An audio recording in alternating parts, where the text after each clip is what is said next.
Hello, everyone, and welcome to another exciting edition of Victory Never Sleeps. I think this may be our most anticipated broadcast so far. We have joining us today our august law speaker, good friend of mine, Allen Turnage, and a man that has done a whole lot, often behind the scenes, to bring us to where we are today. Hey, Allen, welcome. Thank you, sir. It's a pleasure to be here. It's a pleasure to have you. Off the top, $50 from Folk the Rude for Sigourheim. Thank you very much. Victory. Much appreciated. We're going to do big things. That's how we make victory happen. We appreciate it. Trying to think of anything on top of the show to start out with. This is our second week being simulcast on our Twitter channel. So for any of you guys joining us on Twitter, it's good to have you. If anybody is interested in donations or super chats, please go to our Entropy link. You can throw us a couple of dollars over there. It's always much appreciated. And if we stack up with questions, we will answer your questions first, the paid questions.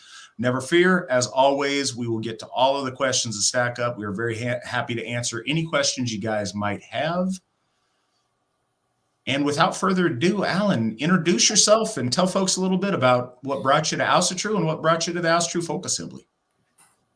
Well, what brought me to Asatru was the spiritual yearning that so many of us feel. Grew up in a very Christian but very spiritual household. It taught me the importance of a relationship with God as I knew him then. And then when I realized that I needed something that was more coherent, if that's the right word. I set out on a search for spiritual meaning. I wandered through Buddhism, Taoism, a brief flirtation with general paganism, and that set me to Asatru. One of the leaders of a pagan group that I was in pointed me directly to, after two conversations with me, she said, really what you are is you're one of these guys. She wasn't, but she obviously identified me correctly. I set out to find some Asatru friends, met some people in Atlanta, shout out to Bodie, and Doug, who's not watching, but he was one of the first guys that I met, and felt right at home right away. That it integrated well with what I knew about science, with what I knew about my own spirituality, my own self. It just was always a comfortable fit. It was like finding the right shoes. It was always the right place for me to be. Within 2 years, I was going to the moots that we had in Florida. At that time, it was called just the Florida Moot because I'd not met Mr. McNallen at that point, but was meeting with some good Florida folk, started to learn the difference between folkish and whatever that other stuff is. And within a couple of years, took over the running of the Florida Moot. And in actually the first moot that I ran, we brought Mr. McNallen in. I had not met him at that point. I think that's where I first met Mandy. And within a month after that, I was working as a folk builder for the AFA. Within 6 months after that, I was on the board in the Gothi program, and just again, I was off and running and felt right at home all the way. Good folk, good place. I was at home. And about what year was that, Allen? It was 2005 when I first met any heathens. Easy for me to identify that year for various reasons. And then it was like 08 and 09 were the moots that I was going to here in Florida. And then 2010 was when Steve came to. Sorry, Mr. McNallen. Well, I know he likes us to call him Steve, but I call him Mr. McNallen because I have a lot of respect for the guy. But it was 2010 when I first met him, actually over at Stephen Foster State Park, as as Mandy reminded me, that was lots of good, weird that we ended up with that Hoff there right across the street. Quite auspicious indeed. Yeah, and that's about 2010. That's when I went to my first AFA gathering at Midsummer in the Sierras. So it's neat. Those things happen right around the same time there, within a year or so of each other. Do you recall when you got your ordination? No, I think 2012. And there's a long story that goes around why I couldn't even read it off the date there. That if I'm ever in good company with good beer, I'll tell you the long story about that. Fair enough. About my new ordination. Okay. But it was around 2012. And I'll say then, that the program was much different. I think what we have now is much better.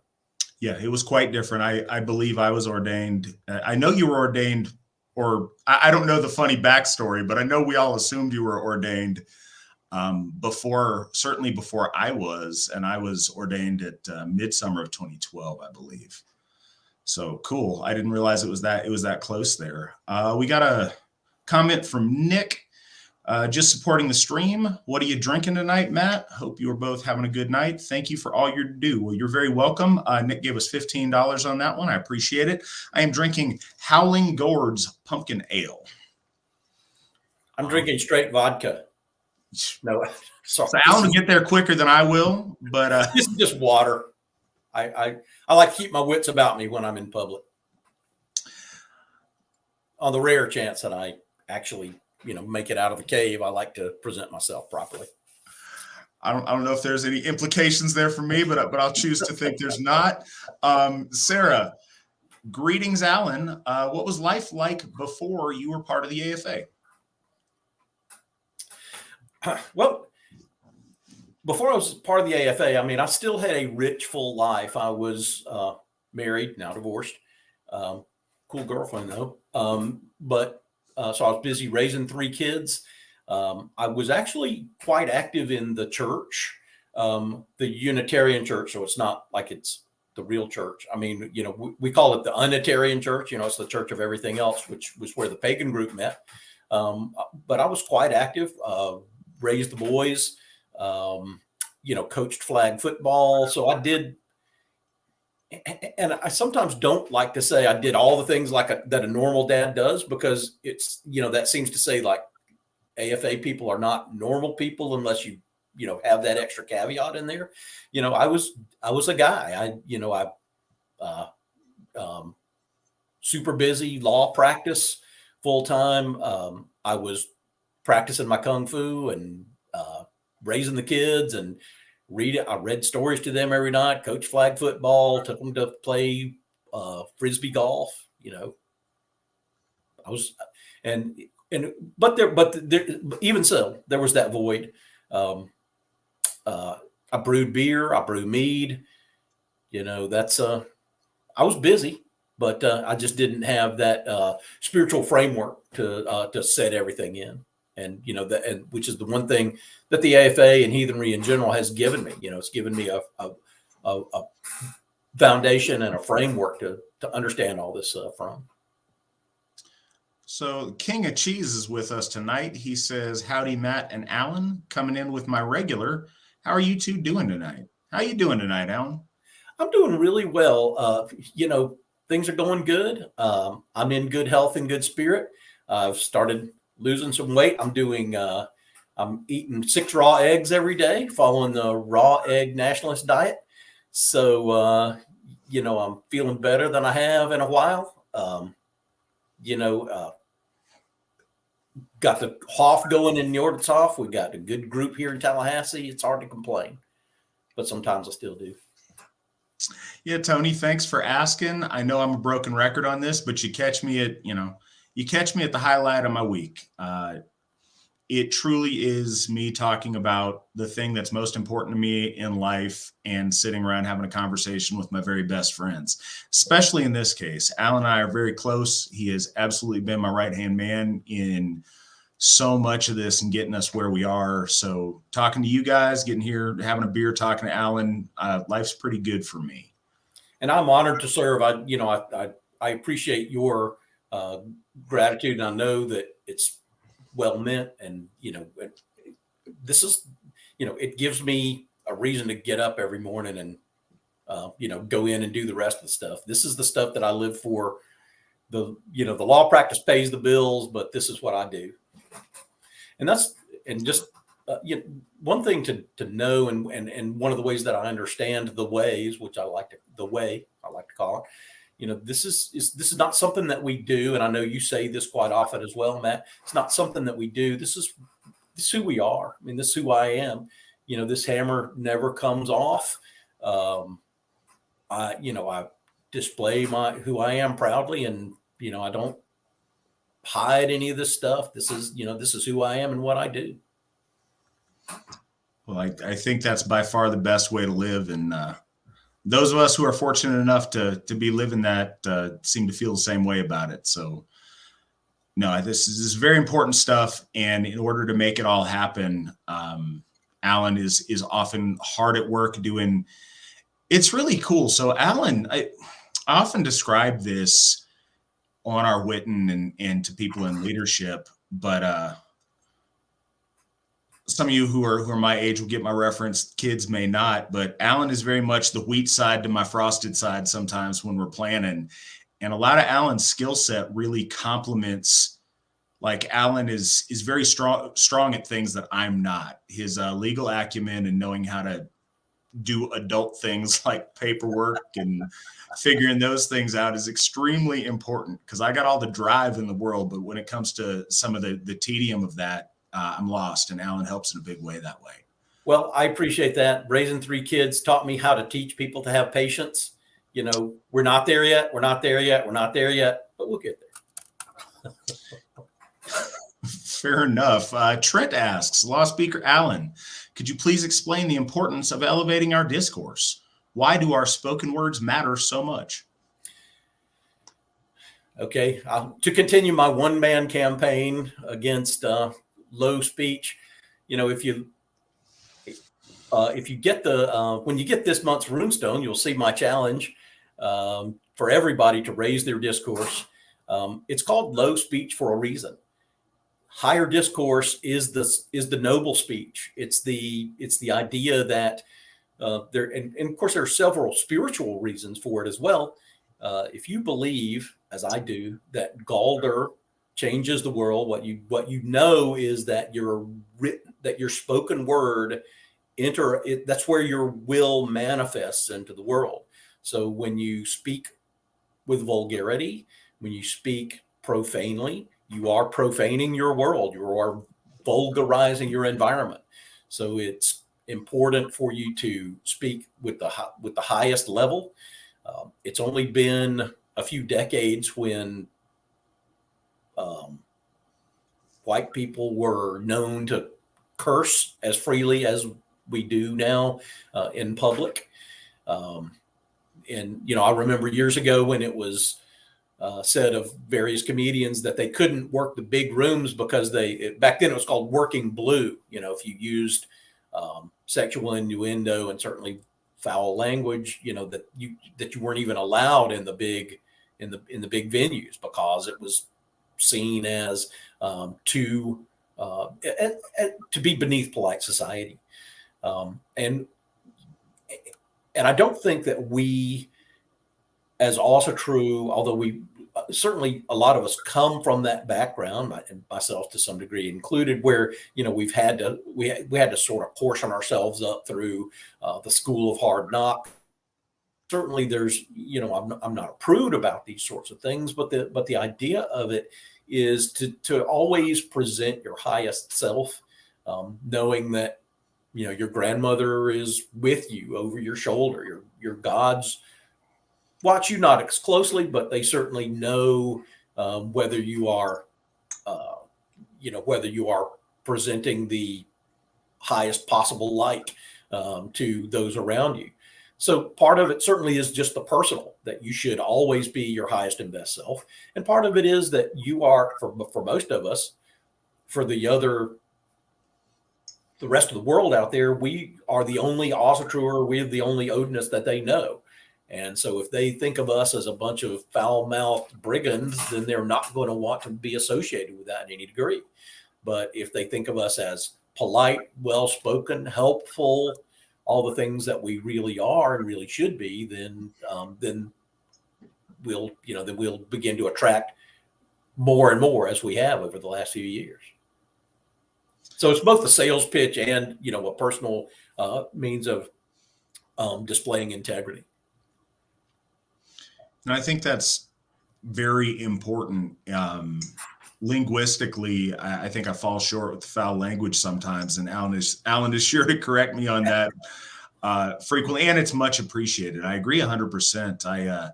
I got loose with it when I was in the bar industry bouncing, and in that environment, it was just so commonplace, pervasive. And I worked in the bar as well, so again, I just got in the habit. Well, so one time I ended up taking my mother to a doctor's appointment on a Saturday morning, and I had been working the bar Friday night and didn't get much sleep, and I was still in that mode when I was at the doctor's office, and I was with my mother at the doctor's office, just dropping F-bombs here and there, left and right, like it was nothing. And all of a sudden I heard myself, and I was so embarrassed, and I had to apologize to the doctor. And it really made me look at myself critically, because for a second there, I, heard the words coming out of my mouth, and it was so out of place. And for a lot of us, it's just, you can have that one moment of realization, and you can snap to. Absolutely. Begin the course correction. Well, one of the things is when you try to hold yourself to a higher standard, whatever that may be, if it means fixing your language or holding your head up and looking people in the eye when you talk to them, or speaking with a higher level of discourse, using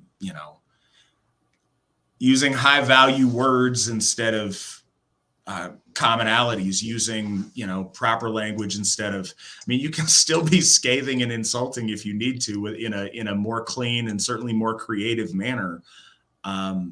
But those kind of things, when you act a certain way, when you dress a certain way, and you try to project something, it fundamentally changes how you do things. You carry yourself different. You have a different, not only do other people respect you differently and more, but you respect yourself differently and more. And I've seen that a lot in the AFA as we've tried to tighten up on some of those things.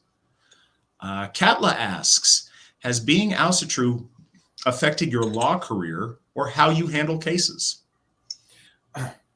It really hasn't.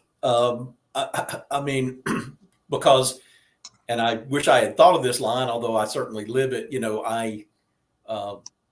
I hate to lose even more than I love to win. So I've always been a battler and a scrapper, and I've always done the right thing. And that was just part of the way I was raised. Whatever you do it to your best. Whatever you take it on in the full. And these are, whether clients pay me or not, once I take their case, I go at it full tilt. When they disrespect me, I am polite to them. And it's, sometimes I feel like I work harder at getting their case completed than they do, but otherwise it hasn't. But maybe because I was practicing law for like 15 years almost before I found Asatru. But even then, when I was, even in the early days before there was Asatru, there was this sore spot on my head from running into the wall repeatedly. So, no, good question. But now, as I've thought, my career, for anyone who doesn't know, I practice in bankruptcy law, and I represent debtors in bankruptcy, and certainly my politics has evolved to a point where I have no remorse about kicking these banks down.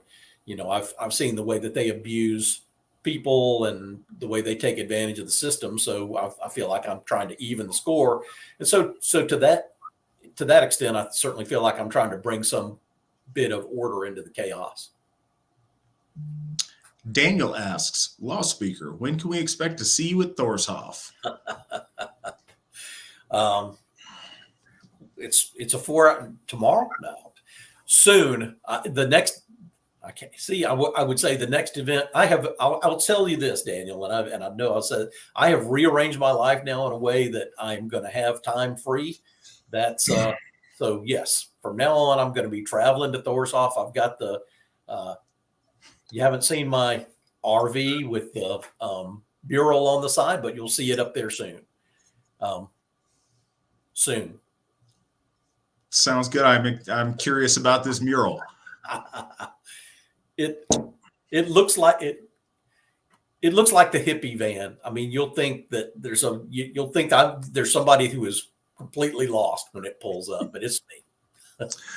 Fair enough. Sarah asks, can you talk about finding Baldurshof, the events that ensued after, and the victory since that time? For those of you that a note here, for those of you that may not know, we were really in a good position when we ran into some legal things that needed to be done at Baldurshof. Alan flew up there to represent us in dealing with the city, and it was a really, really nice thing to have Alan on our team for that. Alan? Well, thank you.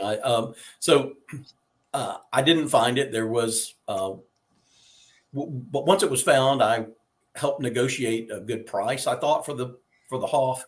The short story is we had a zoning issue that because it had been briefly used as a home, it was no longer a church according to the zoning regulations. So we had to get it rezoned. Sorry, that's not correct. It was because a church is a non-conforming use, but it had been used as a church. So it was pretty easy to see for everyone concerned that there was no way for them to deny us a permit. And the city commission had lots of questions. There was a protest group that formed to try to prevent them from issuing us a permit. But they, what the city came to understand was that they can't deny us a permit because of our religious beliefs, because of our sincerely held religious beliefs. That is, that only those of Northern European descent can practice the religion of Asatru.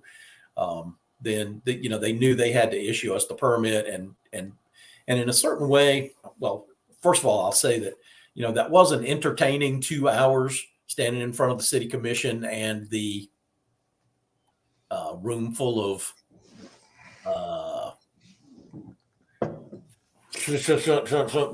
and fielding their questions and just explaining to them why we had the right to do what we were doing. But again, in the most polite way possible, I explained to them that we were good guys, which they still don't believe. But since then, of course, Brandy, Whitten Callahan, and the crew up there in Minnesota have acquitted themselves and represented the AFA and Asatru in general in the extreme good light. They've made friends in the community. They have demonstrated those high ideals that we all hold and share, and the community has come to understand that we are the good guys. I mean, at least that we're not the bad guys. They may not ever worship with us, but they certainly do understand that we are not what the media and what the blue-haired freaks pretend that we are. A side note to that, the protest group that formed to oppose us, one of their founding members came by to apologize to us because they saw who we really are and they saw beyond the media hype. And that was really special for us. One of the members involved in that city council now comes by and has coffee at Baldurshof with Brandy.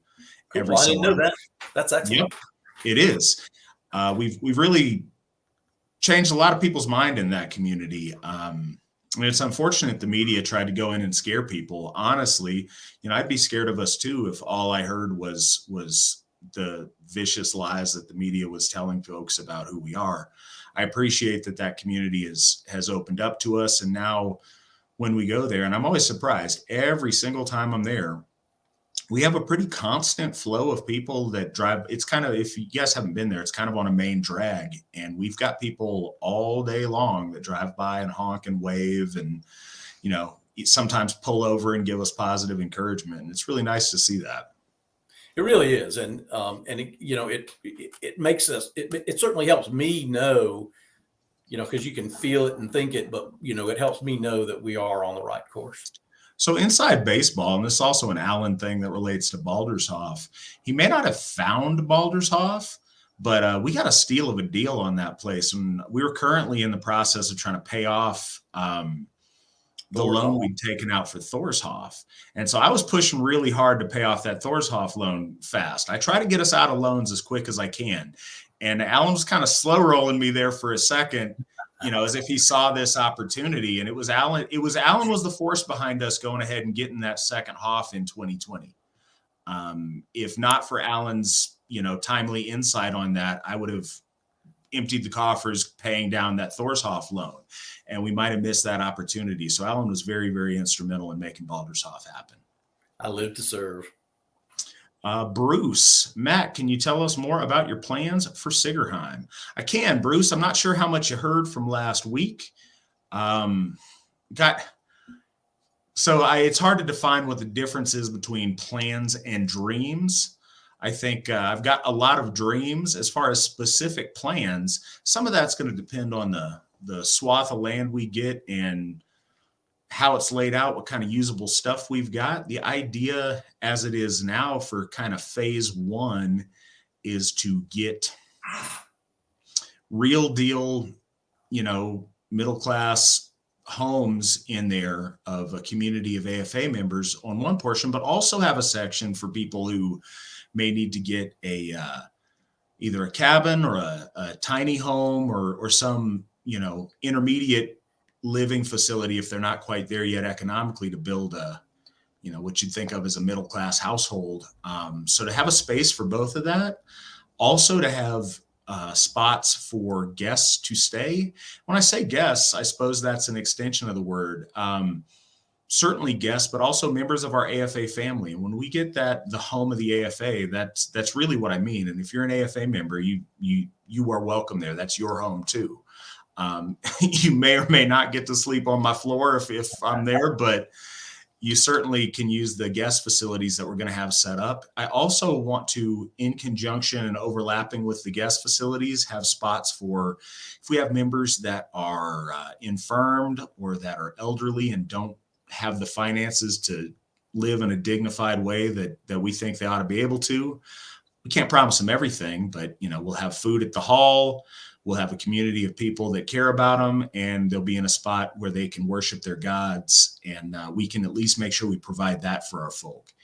That brings me to the other two, I guess, planks of phase 1. We're going to have a big mead hall / some offices and commercial kitchens and multi-purpose gathering room hall area set up there. And we're also going to have, when the time comes for Hofs, and this is in our normal rotation of Hofs, but when that time comes, we're going to have Tiershof there on the grounds of Sigourheim. And we're already working on getting plans for those things all set up. I suppose this is as good a time as any to say, in order to get those things, we need money.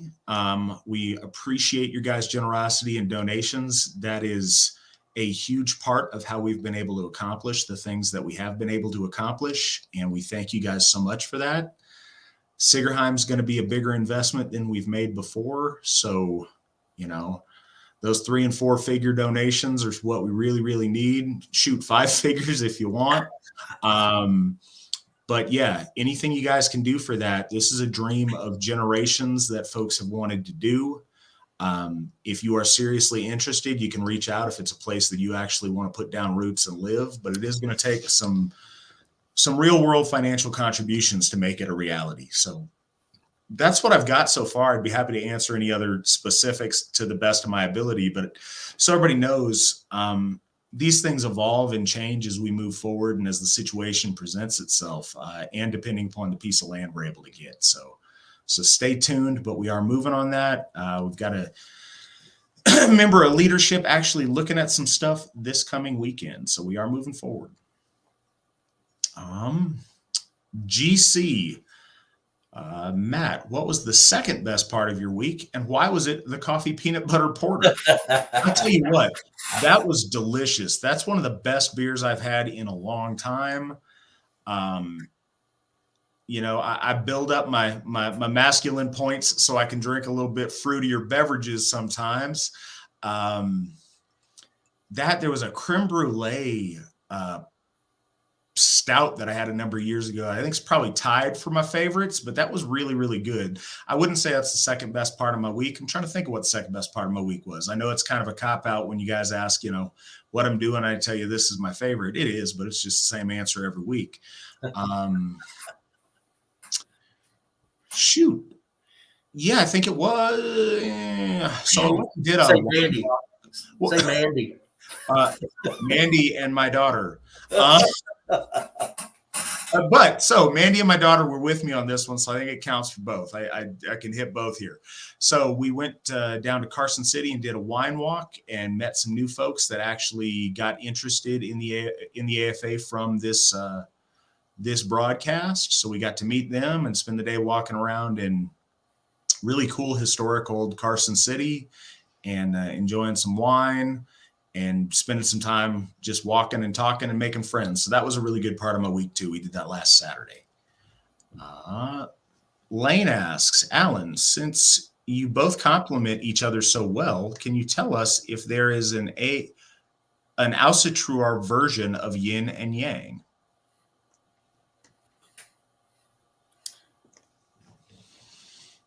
I would say that I'm the yang, just because that's the masculine side. I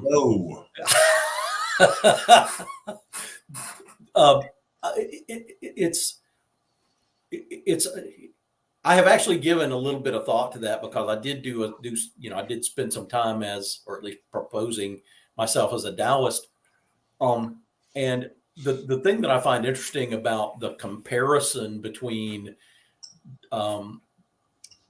Taoism as a generality and then Asatru is that Taoism, the yin and yang, if you look at it, the little black swirl has the white dot and the white swirl has the black dot, and they each element has the seed of its opposite in there. Whereas I think of Asatru as more like the sort of the opposite in many ways, or the inverse of that, because what I think of as making up the way that the multiverse came into being is like the hottest part of the fire. It's fire and ice is the beginning, the swirl that creates Kanunga Gap, but it's the hottest part of the heat, and the coldest part of the ice is what rises to create physical reality. So there certainly is some complementarity to that, but rather than resting and repose, we think of ourselves as a much more active and vibrant folk. That's the Faustian bargain, for lack of a better word. We are the hottest part of the heat, and we are the coldest part of the cold, and that's what retains balance, so that instead of being a little bit of wheat on the frosted side, we're all frost and all wheat. I could spend 2 hours talking about that, because that's one of those things that I contemplate with a fair bit, because I've got, right under my poetic ed, I've got my copy of the Tao Te Ching. Sarah says, Alan, can you talk on speaking the names of the runes like you led us in doing during Bloat at Fall Fest? Thank you. As near as the reckoners can reckon, especially those who like Stephen Flowers and Colin Cleary, who've done work in this area, they see these brooches and pieces of jewelry and bracteates and those sorts of things, clasps, and many of them have the entire Futhark circled, just like we often do it, all the way around. And what they think that the folk were trying to do by that representation was that there was that the Futhark represents the world as manifest, so that in much the same way that that Yin and Yang represent the world as manifest to the Taoist. So by galdering the entire Futhark, which I often do in the morning, just over and over again, it manifests the world. It shapes the world to our being. It certainly changes my mindset, because if I galder, the Futhark a few times while I'm getting ready for work, it just puts me in a different mindset than if I'm in there singing Carly B or whatever. And I don't even know who that is, but that's I have no idea who that is. Okay, Frank Zappa, who is in a different sort of elevated discourse, but it's a very different place than when I'm galdering the Futhark. I just think it's a way of us that we can shape the world to our own use, because it is ours after all. Michael says, and I believe this is for you, Alan, do you have an opinion about how to dress at bloats and ensembles? I do, and it's it is cool how that this has evolved. I absolutely think that we should always present our best selves at bloat ensemble, because, and again, if you look at the history of Asatru, we come from, if we look 15 years back, we would mostly be, kind of scruffy guys who were proud of our scruffiness. You're not going to tell me what to do. But it's not about that. It's, if you went to see the governor, if you went to see an honored ancestor, you wouldn't, come in from, plowing the fields with mud on your boots and, go tromping your mud into the courtroom. You wouldn't go tromping your mud into court. I mean, the inner chamber of the king's, reception area. And in the same way, I think we should present our best selves to our gods.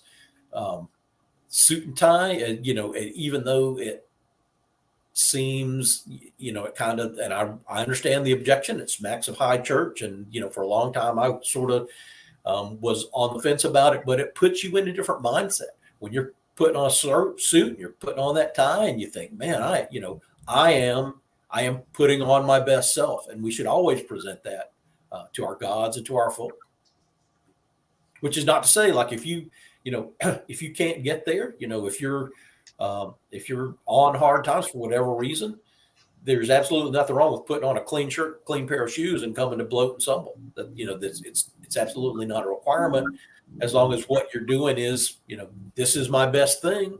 And, I got a closet full of suits, so my best thing is a suit and a tie. Yeah, I think everybody knows where I stand on that. I've talked about it all the time. I certainly think that, presenting your best, and, at different times in different parts of the world, that may mean different things. But, there's nothing biblical about a suit and tie. It's a European style of classy men in Europe. And when the Asians do it, they're adopting Western style. It's been they're appropriate in our culture. And I guess one other thing that we should also always say in this context, Matt, and I know that probably regular listeners already know this, but we sort of went through that thing of wearing period garb, whatever that was. There was a time when some of us wore tunics and, the lapped belt and, and the little purse thing. But I think that time's passed. We're maturing as a folk, we're maturing as a religion, and it's hard to imagine guys in the tribal period thinking, we should all be out here in loincloth and carrying a big club, because that's what the ancestors did. If Ragnar Neckbeard was alive today, he wouldn't be going to church in a tunic and a sword belt. He'd be wearing a suit and a shoulder holster. Absolutely. Sage of Sylvania, has the AFA considered making a young men's group similar to what the Boy Scouts used to be? Yes, and that's been a steady consideration. Certainly, it was a thing when I became Asatru and first got involved. When I first got involved in Asatru in 2001, 2002, there was a lot of talk about it. And I think it's still something people would love to see. The trouble is so much of what makes those things work is having young boys of a similar age in a similar location. And so far, that density of people with the same gender, same age, and within a very small distance of each other, we're just not quite there yet. We're closer than we've ever been. We've certainly got more children than we've ever had, and you can see that at all our moots and certainly at all our hofs. What I do think is a possibility sooner than that, especially when we get Sigourheim, is having a summer camp kind of deal with boys, or with girls for that matter. But we could have those kind of things when we have a permanent place that's ours, that has eating facilities and facilities for people to stay at. And I think that's something we're going to see before we see a traditional scouting type group. But we would love to see that. When we have the density of boys together to do that, we would absolutely love to see something like that.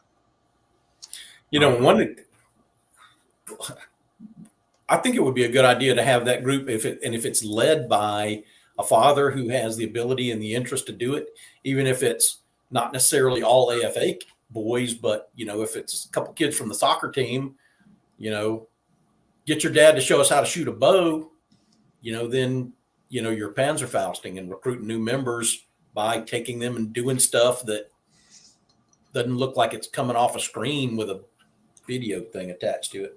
Yeah, that certainly fills a niche that's lacking amongst our young men today. So yeah, I'd love to see those kind of things. Finn Wraith asks, is there anything in the myths that said we shouldn't curse? I think the idea that we shouldn't curse because it makes our believers look bad is only if the person we're talking to sees swearing as bad. Couple of thoughts on that, and I'm sure Alan's got thoughts on that as well. His first point that Alan made that I think stands with this, the root of magical act is incantation.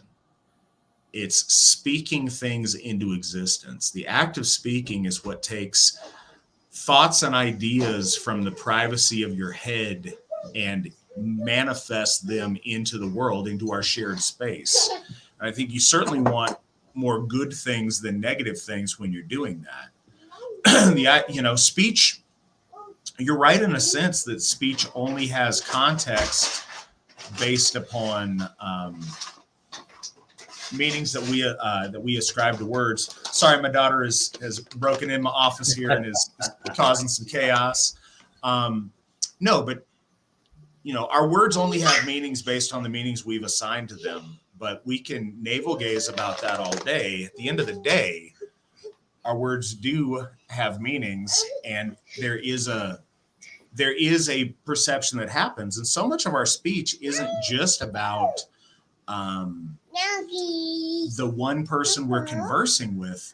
There's almost always there's people looking on. There's an audience, whether we know they're there or not, and they make judgments about us. They make judgments about how we look, about how we speak, about how we present ourselves in general. And I think it's also true that, a couple things like the lore we don't think of as a comprehensive source anyway.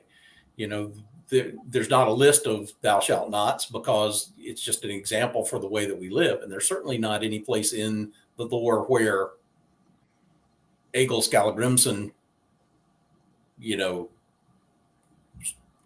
curses at people, except with the intent of casting a curse on them. And that's really what that's the thing of it, is if, and I don't even like to use examples, but, to like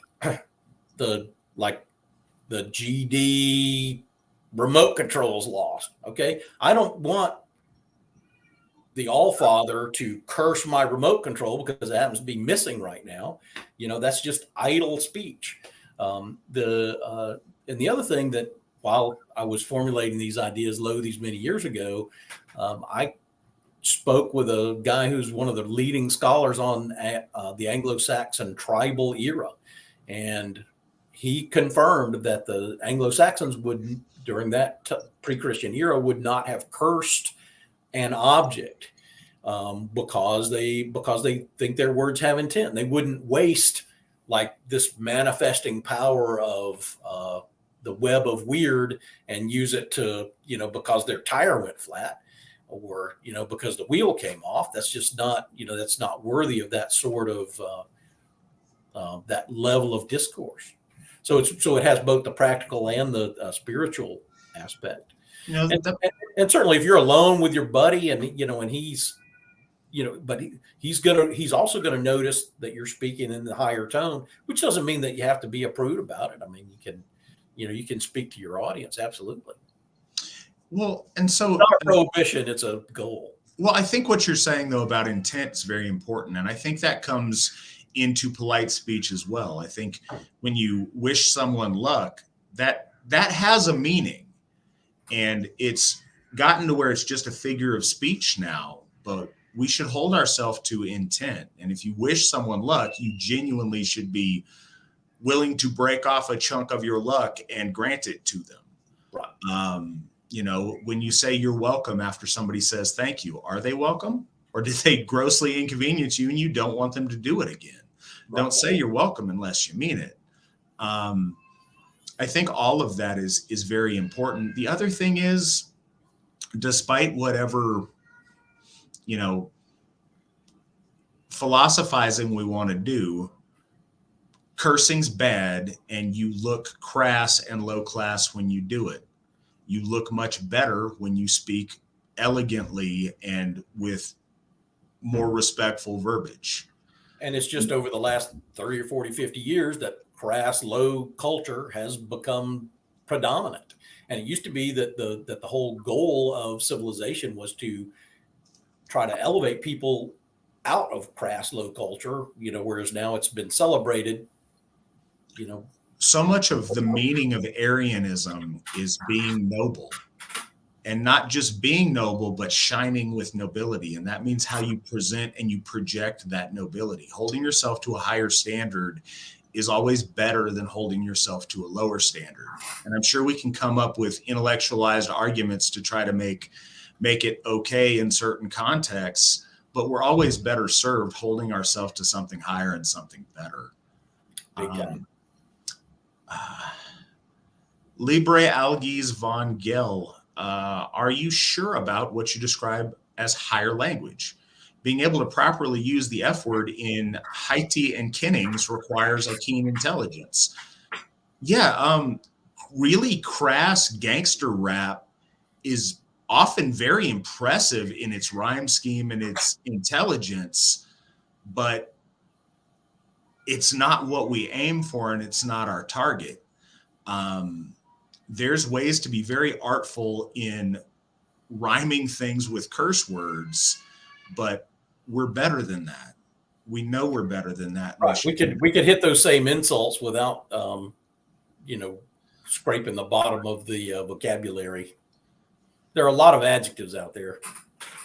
It's something, and I don't want to assume anymore because in 2022 I can't assume this, but I'm tempted to say you wouldn't say that stuff around your parents or your grandparents. Why not? And if you wouldn't say it around your parents and your grandparents, why are you saying it in front of our gods and folk? And I think it bears consideration. And if you would say those things around your parents and your grandparents, shame on you.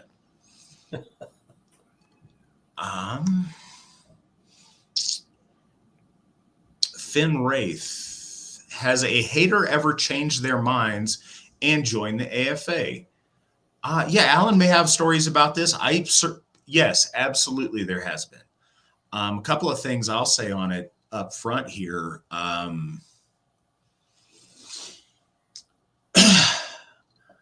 don't know if I don't know if it's even relevant anymore to you guys, but for a long time, the AFA's, I guess, lefty competition was the troth.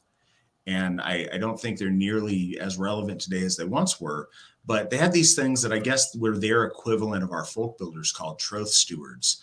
And we had multiple troth stewards end up joining the AFA when they had children. And children make people view life really differently. And the common thing that I've heard from people that come from a more leftist background that have joined the AFA has been the dichotomy in their head between it's cool to have all these lefty values of acceptance towards degeneracy when it's for the attention and the applause of your lefty friends, but there was a genuine guttural back of your, medulla oblongata fear when you have children that you can't leave the room with your child with those people. Those same folks got around folkish individuals and people that they thought practiced wrongthink, and they just inherently trusted in their safety and their children's safety. And dealing with that, battling that in their head has brought a lot of people to the AFA. What's your experience, Alan? Very similar. There's certainly at any moot that I've been to with the AFA, any gathering of us is, we call it the high trust environment. You can leave your goods laying around. It's going to be right there when you come back to it. The kids go from person to person, and that they are absolutely safe. Personally, one of the guys who's a AFA stalwart right now, when I first met him, was a member of SHARP, Skinheads Against Racial Prejudice. I was just thinking of that same person myself. Yep. And, and I asked him, sometime later after he had joined the AFA, I said, how'd you get from there to here? And he just pointed at his kids. Said, when I had those kids, I realized that I had to think about the kind of world that I'm leaving for them. And that's what, is the world a better place for our existence? And you have to be able to look in the mirror and answer yes. And like you said, it's easy in the abstract to think everybody's the same, but we know better. Well, I've seen that in a different context with my stepmother, and she's pretty far left, and she has all these very politically correct ideas about the differences of people, but she was raised in a completely homogenous environment where all of that's theory. When people actually have to experience and I'm using air quotes for those listening on the podcast, the cultural enrichment, you, on a much more safety-minded, visceral sense, you get what's what. And it's very different when there's boots on the ground. It's easy to see things a different way from an ivory tower. It's much different when you and your family are in positions to notice those differences in perhaps a dangerous way. We got a 10 Canadian dollars from Lawrence. Thank you, Lawrence. You are a loyal follower of this and a loyal contributor every single week, and we really appreciate you. Good evening, Matt. It's nice to meet you, Alan. I don't want to open a can of worms here, but your thoughts on cursing our enemies, not foul language, but summoning/rallying our gods and goddesses against them. I tend to think this should be considered healthy and normal. That's a really good and interesting question that you bring up, and I'm glad that you did. What are your thoughts, Alan? I agree wholeheartedly. I do think that sort of thing can work in the ethereal way. It doesn't excuse us from not doing the groundwork also, but I think by it both manifests the spirit inside of us to renew the will to fight, and and in the ethereal plane it hampers our enemies when we do it. I think we are, at the moment, we are too few and too scattered to do that successfully on a large scale. I am aware from having participated in some groups of chaos magic that some of those guys in Great Britain were able to, knock out the BBC for a few seconds by concentrating their. Sorry, I don't know that for a fact. That's what they said they were able to do, and my worldview says that that would be possible. So, I do think that when the time comes and we're in that position, then absolutely, which is why we shouldn't waste our cursing on remote controls and flat tires. We should save it up for, something worthwhile. So, on the topic, I guess, of saving it up, yes, I think that is appropriate, but I think it's something that is best done sparingly, and when it is done with devastating and full intent. I have only engaged in that, and so I'm happy to answer most any question on here, but when we come to those kind of spooky esoterics, I think there's a value in secrecy a little bit on some of it, because I think it affects the efficacy. I have done that on 2 occasions, and on both occasions that I've seriously gone into casting curses upon my foes, I feel that it has worked shockingly well, certainly in one of the instances. So I do think there's a time and a place for that. But I think with anything magical, it's not something that should be done casually or because somebody's a jerk and you want to put a curse on them. I think that that's something that is a very serious and a very should be used sparingly and devastatingly when it's necessary. But I think, and we can take that same force and use it to, for ourselves and build good in ourselves and wish well of ourselves. And then you don't, and if your wall is insulated well enough, you don't have to worry about what the neighbors are doing.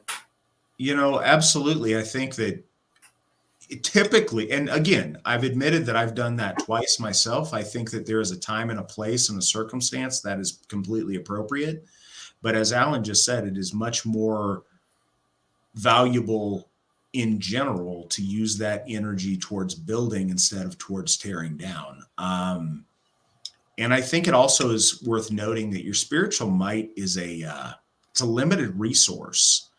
Maybe not finite, maybe you can recharge it, but there's an issue of quantity. It's not unlimited that you can spend all of this energy equally in all of the endeavors that you possibly want. It just doesn't work that way. So you need to pick and choose where to put that focus, because the efficacy of magic or of success in your life in general is on how much intent and how much passion you put behind what you're doing. And the more you divide that up, the less you can focus that. Yep, that absolutely.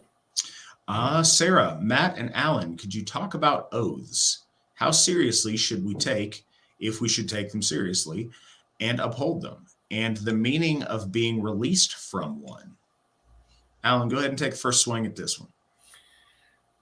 I think taking an oath is the most serious and most sacred thing that you can do. When you bind yourself and you're weird with someone else for a purpose, first of all, I think it should be very narrowly done with lots of circumspection, before you say those words and do that thing, and bind yourselves together. You have to think it through very carefully and make sure that is exactly the right thing to do.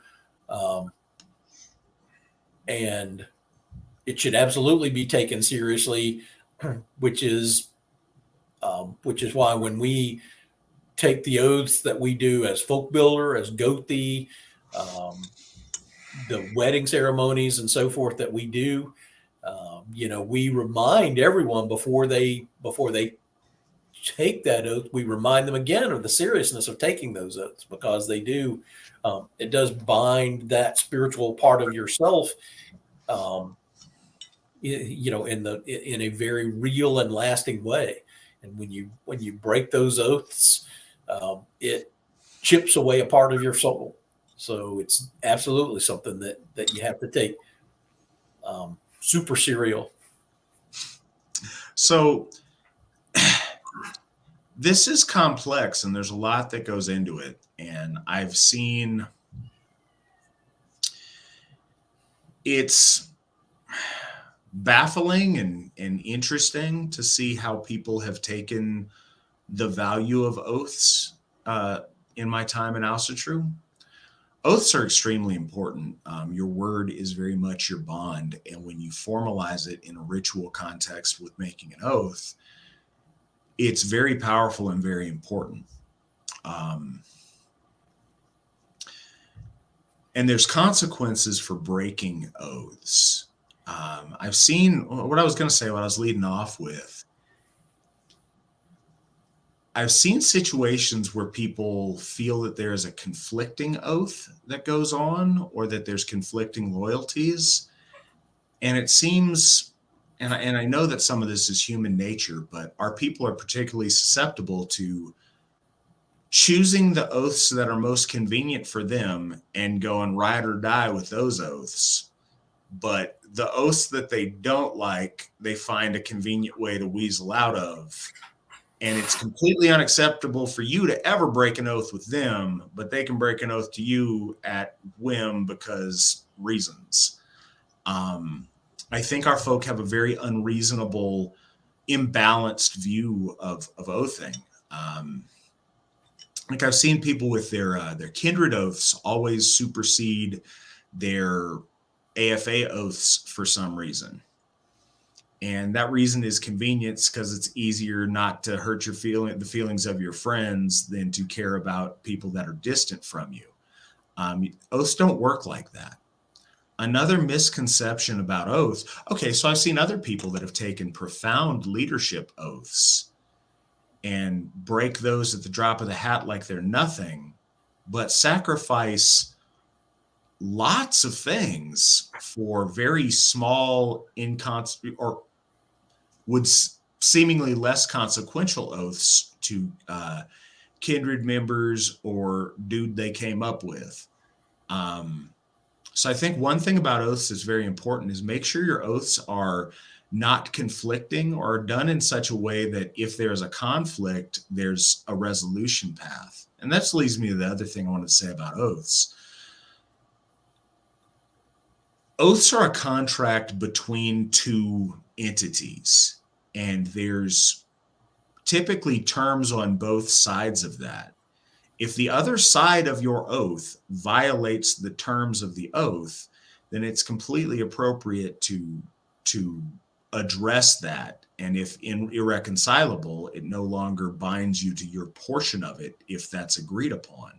I think it's very reasonable to get the people who've chosen to enter into oaths to dissolve those oaths if the fundamental situations of life have changed. And there's honorable ways to try to do that rather than just running off and breaking your oaths. It's worth the time to renegotiate and come up with an equitable and appropriate solution rather than to just abandon one's responsibilities. And I think as grown adults, the older we get in life, we see more and more occasions in life where we're unable to continue with perhaps oaths that we've made that we shouldn't have made. I think one of the most obvious ones of those is divorce. And I think a lot of us, myself included, have been involved in divorce that were, oathed to be till death do us part, and then didn't quite work out that way. And it's unfortunate, but it's still serious, and there's still a debt on those. I think another oath a lot of us have engaged in is baptism. I know that's one that I feel bad that I broke that oath. So I think that we need to be realistic that there's consequences, but it's not one and done and you're worthless for the rest of eternity if an oath is broken.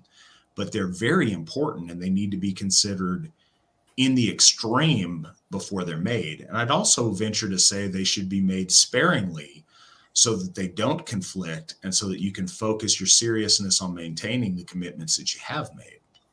And I think you also bring up the valid point of getting released from the oath which is if the agreement is mutual, certainly divorce is an example, but also, I'm getting ready to move to somewhere where we can't be together as kindred anymore. I would like to be released from this oath that we have together. Absolutely. Or my life circumstances has changed and I cannot fulfill my oath as a folk builder. I don't have time to do it. I would like to be released from the oath. You can be released from an oath in an honorable way. But what you don't want to do is slink away from it, because again, you leave that piece of your soul behind and it's not, it's not coming back.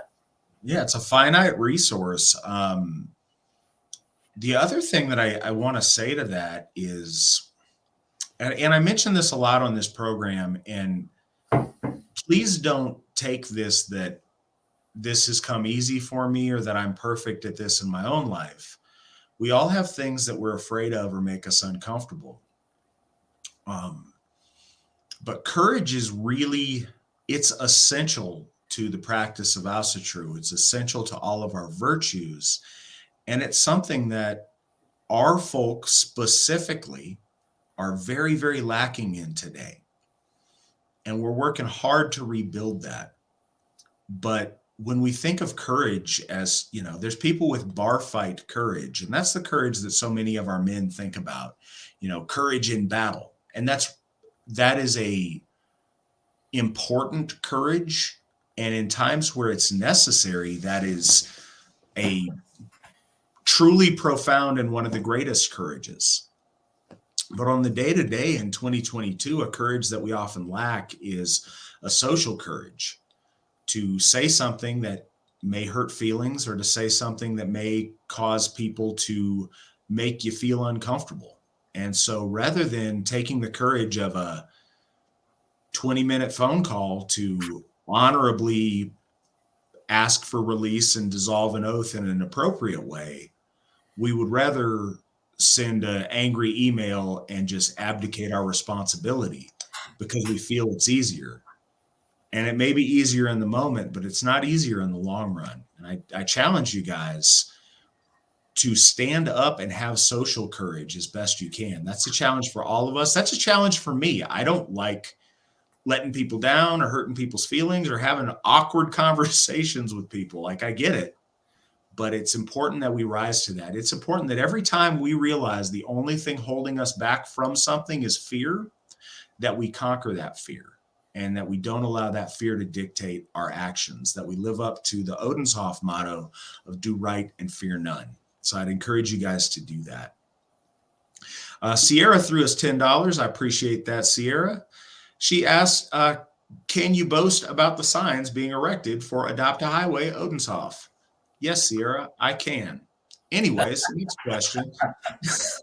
No, Sierra is one of our folk builders in Northern California, and she's worked very hard to get a stretch of highway for the AFA to have do the Adopt a Highway. Now, we have other folks across the country that have done that. I think it's a really nice way to take care of and be good neighbors in the communities that we're in, especially around our Hoffs, but anywhere we have membership. And Sierra's been the tip of the spear on making that happen, and she just got approved. We got the sign up this last weekend. I say this last weekend. I don't know the days get away from me. It could have been on Monday. Don't hold me to that. But within the last week since I spoke to you guys last, we got our sign up, and we got a nice stretch of highway that we are going to keep clean and beautiful, that if you're coming, I believe if you're coming from the east to get to Odenshoff, you will see this stretch of highway. And when you do, stop and appreciate the work that Sierra and our other volunteers have put in on keeping it beautiful. Throw some litter out so they'll have something to do. That I don't support that idea. I think there's $1,000 fine for that in the state of California. Don't do that. Don't do that. Hey, don't do that. Don't. There's a lot of advice from the Lawspeaker you should heed, but that is not one of them. Kevin says, Matt, it said there would possibly be summer camps in the future. Would this be possible?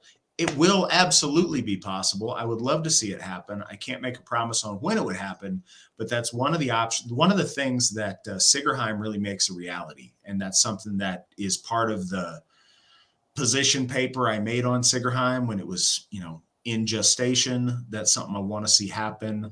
Can't promise you when, but that is something we're gonna make happen. Christine, Lawspeaker Turnage, can you describe to us your different roles as a law speaker? How can members best utilize the knowledge you offer? Well, first of all, I mean, the practical stuff that Matt has already talked about, I do. I honor and serve as the interface with the government functionaries. Like I did up at Baldersoft to get the permit completed. I read documents. I review contracts. I look at closing statements. I do all of those sorts of things. Prepare promissory notes when we buy things. So in the mundane part of it, I do think of that as the mundane part of my job. Working as the legal portion of the AFA, but within the organization itself, my goal my goal is to try to maintain the law of the AFA, to make sure that what we do and the way that we do the way that we comport ourselves is within the law and structure of the of the lore and the history of our folk and our ancestors. As we know, the word law speaker originated from the idea of the thing in Iceland, and I think in the pre-tribal times before that, where the law speaker was the guy who had to know what the laws were, so you'd know whether X was in bounds or out of bounds, whether certain behavior was to be tolerated or not. And certainly and so as far as being able to take advantage of that, a couple things, I'll go ahead, as Matt has done in the past, and say that one thing I do is I act as a repository for our wills, the wills and testaments that we have. I think I have 3 of them. Mine is not among them, unfortunately, but so Mine is. Yours is, Matt. I have Matt's will in my drawer, and there are. I don't want to get into the long story of the way that can go wrong, but the only way that you can have your intents enacted after you pass from this bodily life is to have a last will and testament. And the only way that we can help make sure that whatever you want that happens is for that an original of that will to be living in my drawer, so that eons from now, when we start to pass away, I can pull that will out and say, Matt's intent is for this property to go to this person, that property to go to that person, and, for his remains to be interred at wherever it's going to be. So, so that sort of is that overlapping responsibility, that way we make sure that our will gets implemented in the world. I've also done a couple of mediations here recently, and I've just used I would say my gift to talk, but really it's just my patience to let people discuss with each other the ways that they feel like they've been wronged and come to a resolution of that. I've had a couple of these resolutions that really, just by being able to be patient and everybody getting heard and coming to something that everybody can live with, I am honored to do that, to maintain the frith within the AFA. I'm sure there's other stuff I'm leaving out. Certainly other things. I'm happy to act as advisor, and even to point you in practical legal solutions. Again, I've had long conversations with people about legal matters that I don't really practice in, but I can guide them in the right direction. Criminal matters, child support, property disputes. I can, I may not be able to practice it, mostly because each state's laws are so particular, but I can weed through the chaff out there and point you in the right direction. I'm always glad to do that. I've helped. I like to think that I've helped a few people, just with their legal problems, just by making them aware of legal resources that are out there that they didn't know were available, whether it's state help or low cost lawyers or, just legal websites out there that explain your rights. I'm happy to do that.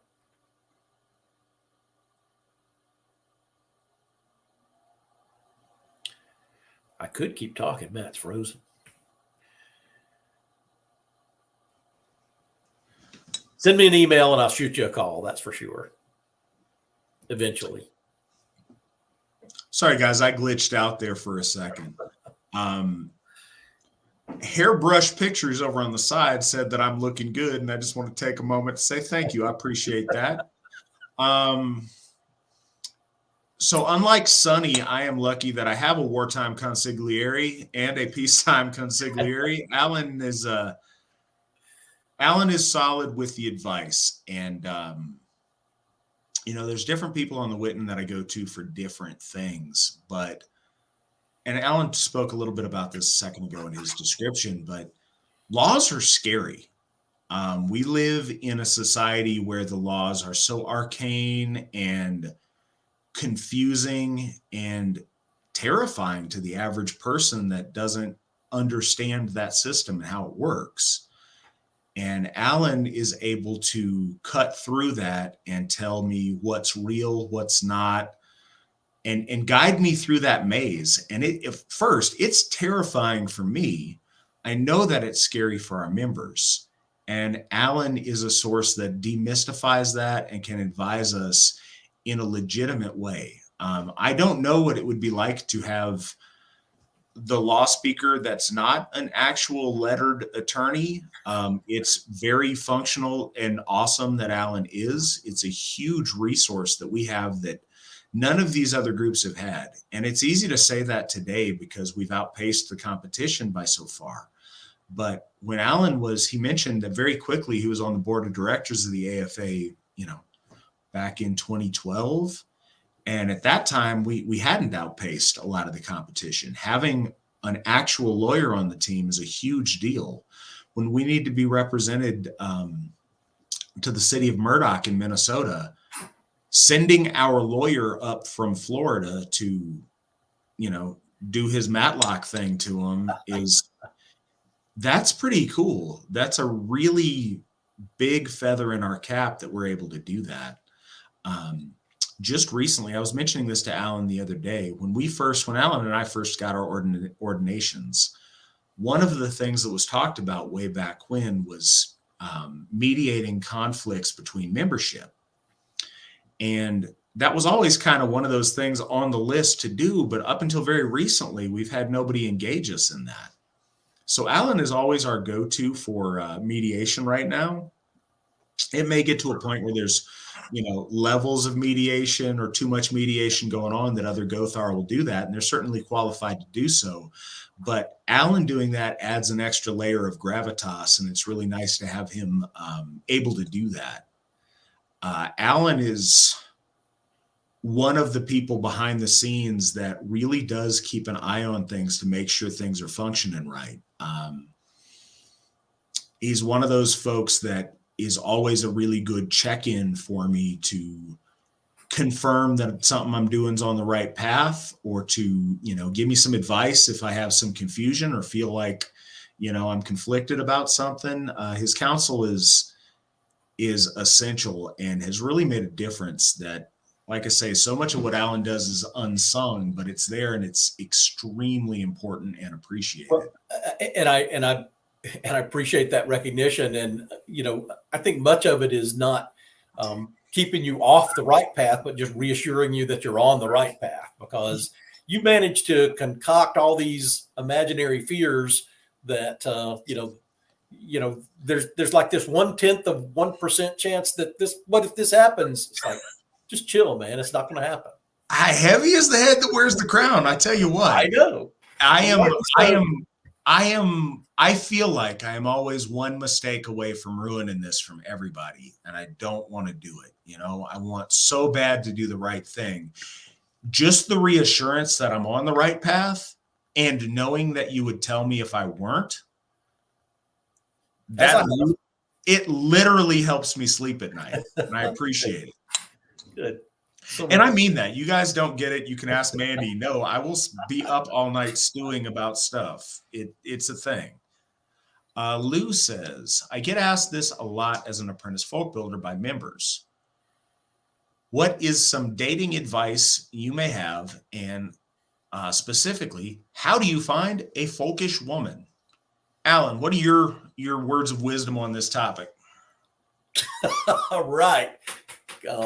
Man, I'm not sure that I'm the one to give dating advice. Here's the one thing that I would have to say, and that is to be forthright and to be yourself from the beginning, and don't be led astray by the shiny object that gets dangled in front of the guy's face. Because you could tell if you inch into the territory of however you would approach the idea of folkishness, whatever the way you would breach that topic, if she turns her nose up at the vaguest hint of your folkish ideology, then it's best to cut your losses and run in the other direction. The hard thing about it is that folkishness for our people is not trendy right now. We're not the star of the Disney Channel right at this moment, but we are the solid folk, and it's worth being patient. Number one, and number two, and this is, I'm just borrowing this element from Mr. McNallen. One of the things he points out is that our people, the people that we can bring into the folkish ideology, are not generally speaking, not in the pagan groups. They're not in the liberal ideologue groups. They're sitting in the Baptist church. Because they are the ones who are conservative. They're the ones who hold to those family values, which are the things that we hold most dear. Their religion's in error, but a lot of times it's easy to steer them off that. But once you go through the 14 fallacies of that Martin Luther pointed out, he was 96, but you could distill it down to 14. Alan's right on about being upfront with it. So many times we have convinced ourselves that we need to start with a fixer-upper. We need to pick somebody that we think maybe down the line we could convince them to. You are so much better served finding somebody that's broadly on the same page with you to start with and moving that direction. And I'll say one other thing. I'm going to interrupt you right here because I had another thought come to mind. And the other part of it is, be somebody that a woman wants to date. Because as hard as it is to find a good folkish woman, part of that is speaking in your highest elevation. If you a good folkish woman with good family values doesn't want some foul mouth, tobacco spitting, scrungy biker dude. That's just the reality of it. There are, and if you want to find a good woman, be a guy that a good woman is going to want to date. That's a good point too. I was just going to say, base your relationships that you actually want to build a life around your faith and your values. Those are the things that are going to hold you together and hold things together in the long run. It's very tempting. Alan mentioned the shiny things, but this goes for both men and women. It's very easy to pick someone based on sex appeal or based on convenience, but you're much better served. And I don't mean you got to find some ugly people, but you're much better served finding somebody that shares core values with you. that's going to last much longer than the other.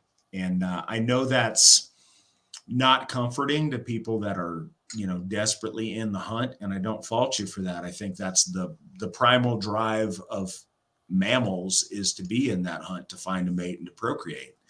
But value yourself and find somebody that shares your values. And with the internet and with the AFA, you are in a much better spot to do that than many of us were, just a few years back. Distance isn't the object it once was. I lived in Alaska when I met Mandy, who lived in Florida. We met at an AFA event in Pennsylvania. And, we've been married now for 5 years, and we have a beautiful 2-year-old daughter. So distance, you can't be much further apart than her and I were, certainly on our continent. There's ways to make it work. Keep that in mind. And you can go out and do stuff. I mean, join a hiking group. What do conservative women do? I mean, I don't know that I would, as a guy, would I join a knitting circle? No, maybe not. But you can join craft groups and be aware of those sorts of things going on and strike up a conversation. That's where you're going to find conservative women with family values. Go down to the maternity ward. Well, that's another thing to say too. A lot of our guys, especially our younger guys, and this is not meant insulting, this is what has happened to specifically younger white males in 2022, especially with all of the reaction to COVID over the last couple of years. There's, the chances of you just stumbling across an attractive, conservative Asatru woman in your basement or in your mom's basement are really difficult. You got to get out where these people are. And I know that that's a challenge, but you'll be well rewarded for it over time. And it's really important that folks do that. And I know it's kind of snarky to say, but it is important. I skipped over a question earlier from Nick because I didn't understand the little side chat. I'm sorry, Nick. So I mentioned that we can be scathing and insulting, yet clean and correct. Does that mean that you're going to arrange an AFA flighting competition? I'm not, because there is a very thin line between flighting and battle rap. And I think that battle rap is a bad look for the Asatru Folk Assembly. There is a video out there, and I couldn't find it when I went back to look at it, but there's a guy who goes back and analyzes the rap music rhyming scheme and points out that it is actually cultural appropriation from Viking flightings, and even like he has a Shakespearean flighting that fits exactly into, it could have been,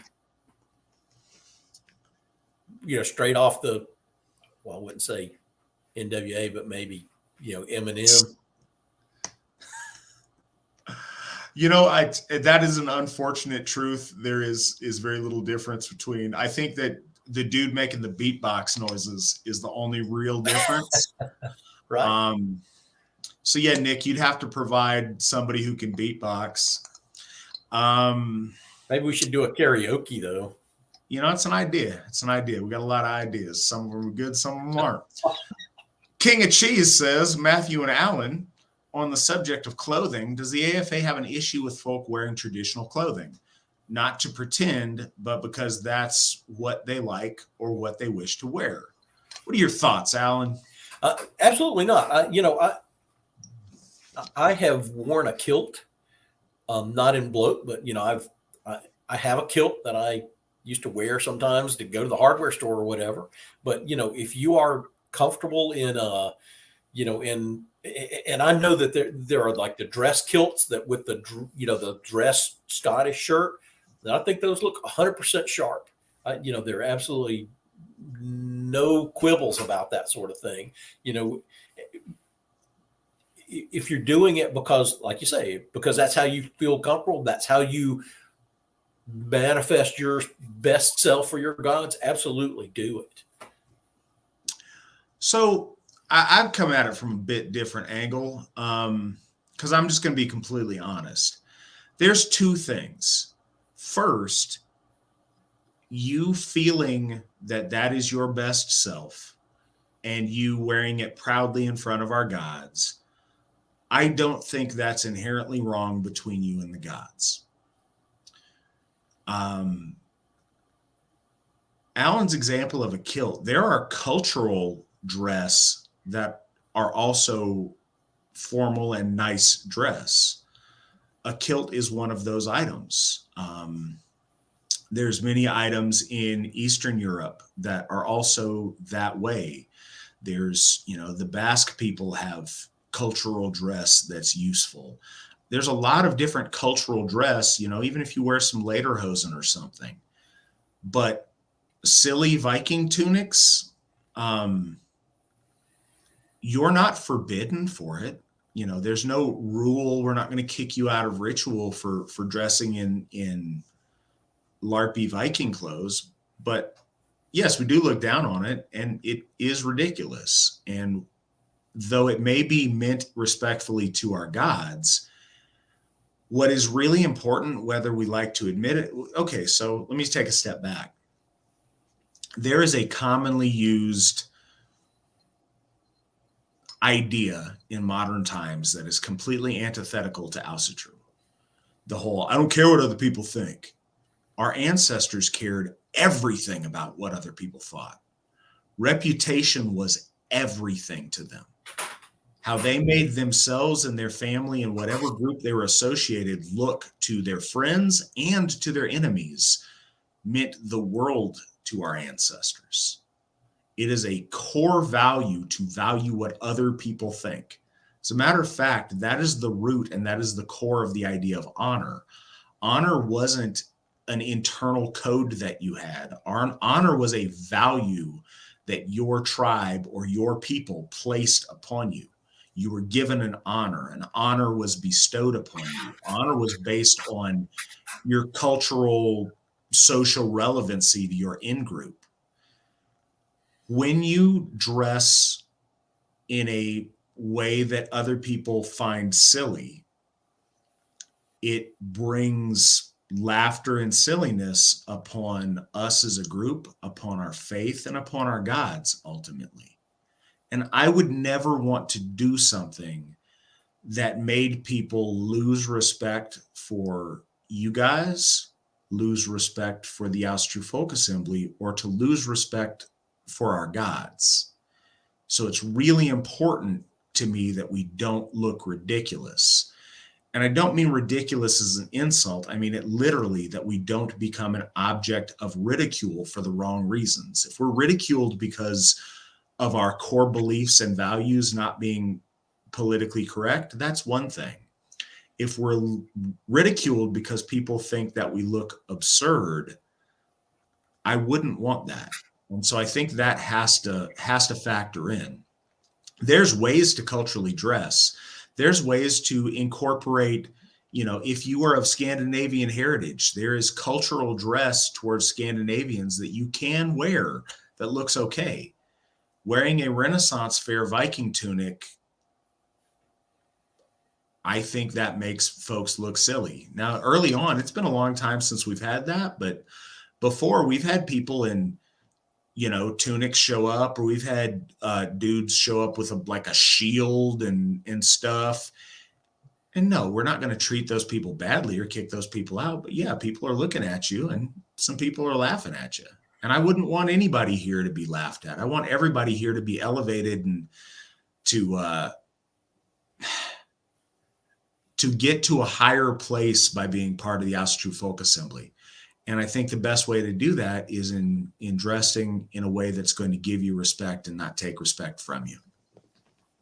And I think exactly as you say, that a lot of guys show up the first time, like they've never been to an assembly before, but they've seen pictures of on the internet that guys standing in a circle holding a horn typically have on Viking garb. So they've, gone to great lengths to try to fit in the sense that they bring that part of themselves maybe to their first gathering, but then they see us standing around in suits and ties and they bring it back in, pretty quickly. So, but like Matt says, we're never hard on people like that, because they are, if you're trying to present your best self, you're welcome. So, Tony, I've gotten to know you over a little time on here. I've heard about you. I've known you since you become a member. When I see you, if you're wearing a silly Viking tunic or whatever, I'm going to give you a hug and I'm going to be happy to meet you. But people who see you for the first time, if that's the first impression you make, it's going to be hard for you to start on the right foot if that's what you do. And I want everybody to start out maximizing their reputation. Joe asks, are there legal attacks against us in any real capacity? Or is it normally just defamatory behavior? I apologize if this was already asked. I'm late to the party. Alan, go ahead and take this one. Well, the long answer is that, yes, there are legally, if we had the time and the resources to get out there and scour, bring the stuff to ground. When we were looking for a HOF here in Florida, we had a church loan officer, a church loan broker, who looked at our numbers. We gave him our bank statements. We gave him our membership numbers. The guy said, these are the best numbers that I've seen in years. You guys should have no problem getting this loan. He sends it to the bank. The bank calls me back and says, I have to be very careful in the way that I say this, but we are not going to fund this loan. And the reason that they wouldn't fund the loan is, and his exact words were, there's a group out there who says that your group breaks state and federal law. And so that is libel per se. I can't find it spoken. Sorry about that. I can't find whoever it was that said that directly, but for someone to accuse you of breaking the law, that's called libel per se. We do not break the law. We conform absolutely with all state and federal laws and with the law of the folk. So that would be actionable if we could track down who did it, because libel per se, you don't have to prove damages, and because it cost us that loan. We were not able to obtain that loan because of those lies and smears that are out there.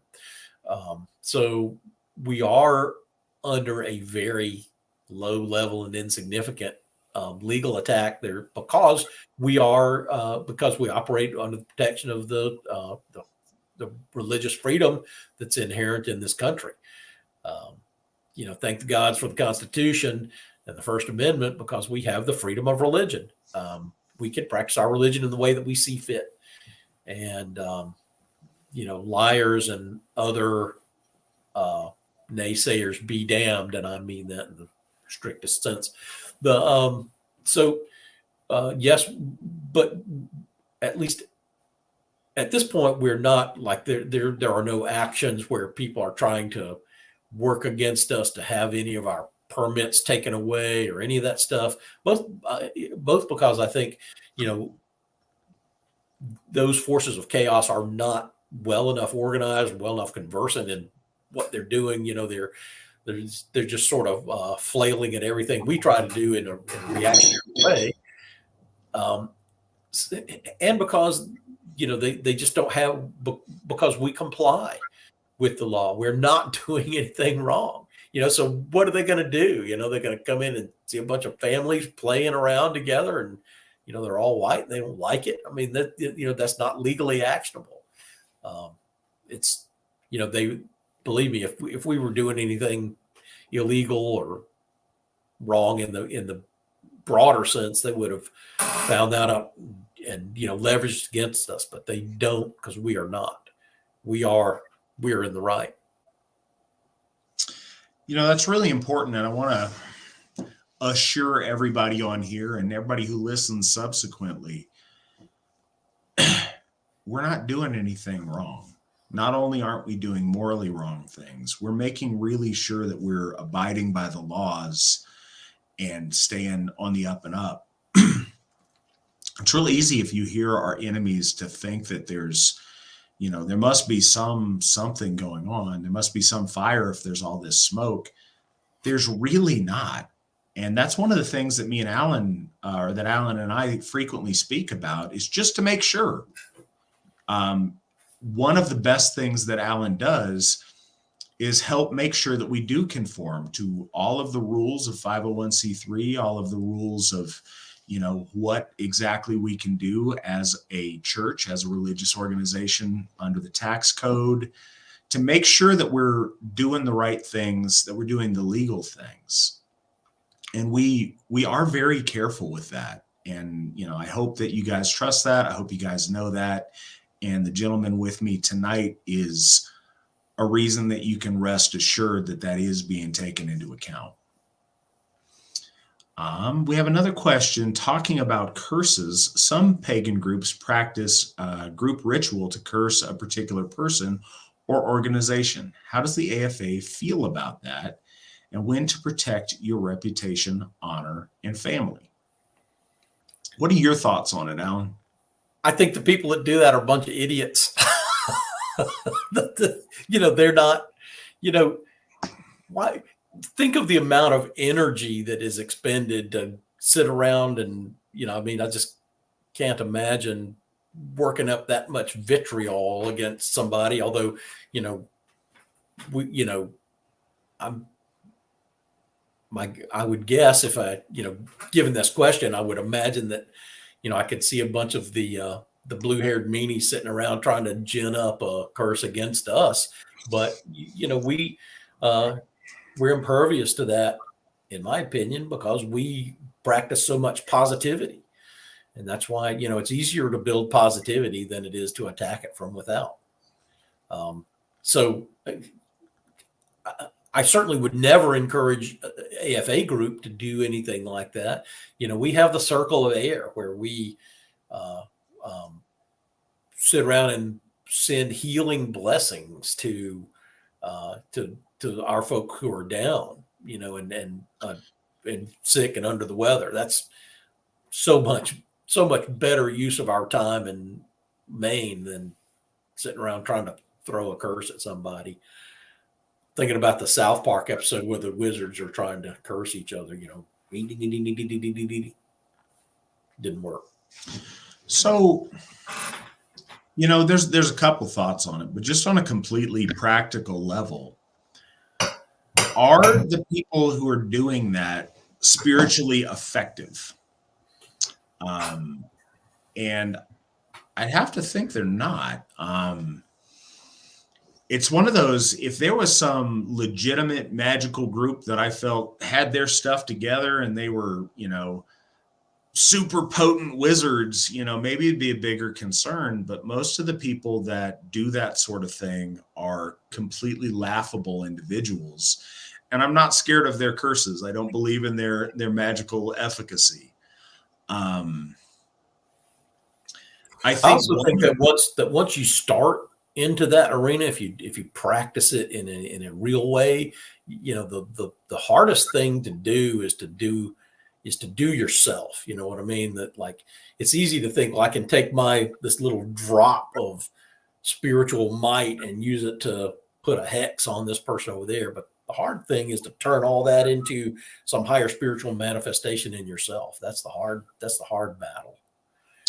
It really is. And I think that the best thing that we do to protect ourselves from the hexes of disgruntled lesbians is to live well, to succeed, to build a strong relationship with our gods, to build a potent spiritual armor within ourselves of that mighty Haminya. And that's something that, my mentor taught me back in the day is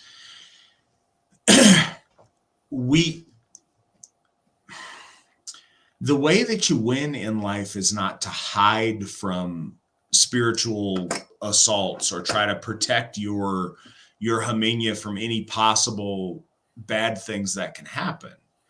No, you win by living boldly and by building such a strong Haminya and such a strong luck that you can weather any of those attacks, that you can weather any of those hits to it. Because you miss out on all the good when you hide in your room and you don't do stuff for fear of the bad. But boldness in and of itself is a buffer to some of the malignant spiritual forces out there. Yep, absolutely. And I think that also being faithful and building relationships with our gods, we have some folks looking out for us. And I think that's a very real thing. This kind of started with some questions, or the question previous was about legal attacks on the AFA.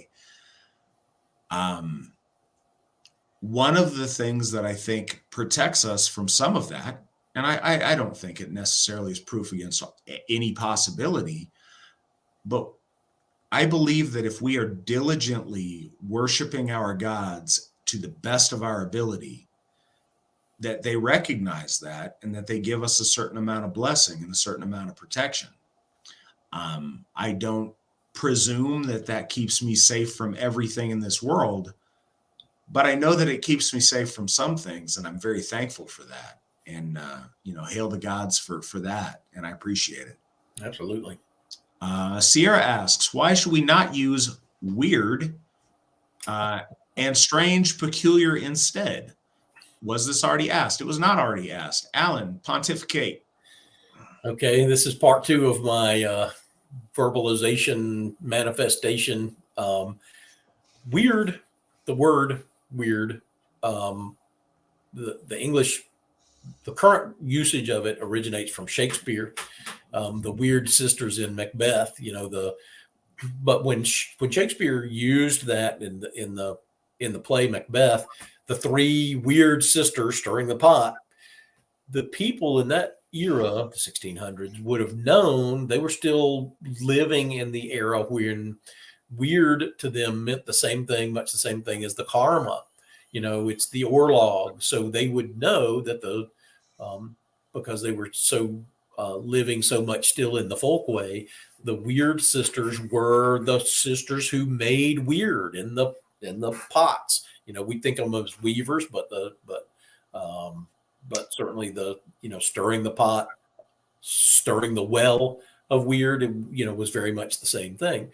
So, but that word then just over the eons of usage came to mean anything that was strange, odd, unusual. Look at those weird people. Look at those weird women up there on the stage stirring those pots. Yeah, they are the weird women. They're the weird sisters. So, then this other stuff is weird because it's strange, odd, unusual. But weird is a holy word. Weird, our weird, is the manifestation of of our luck.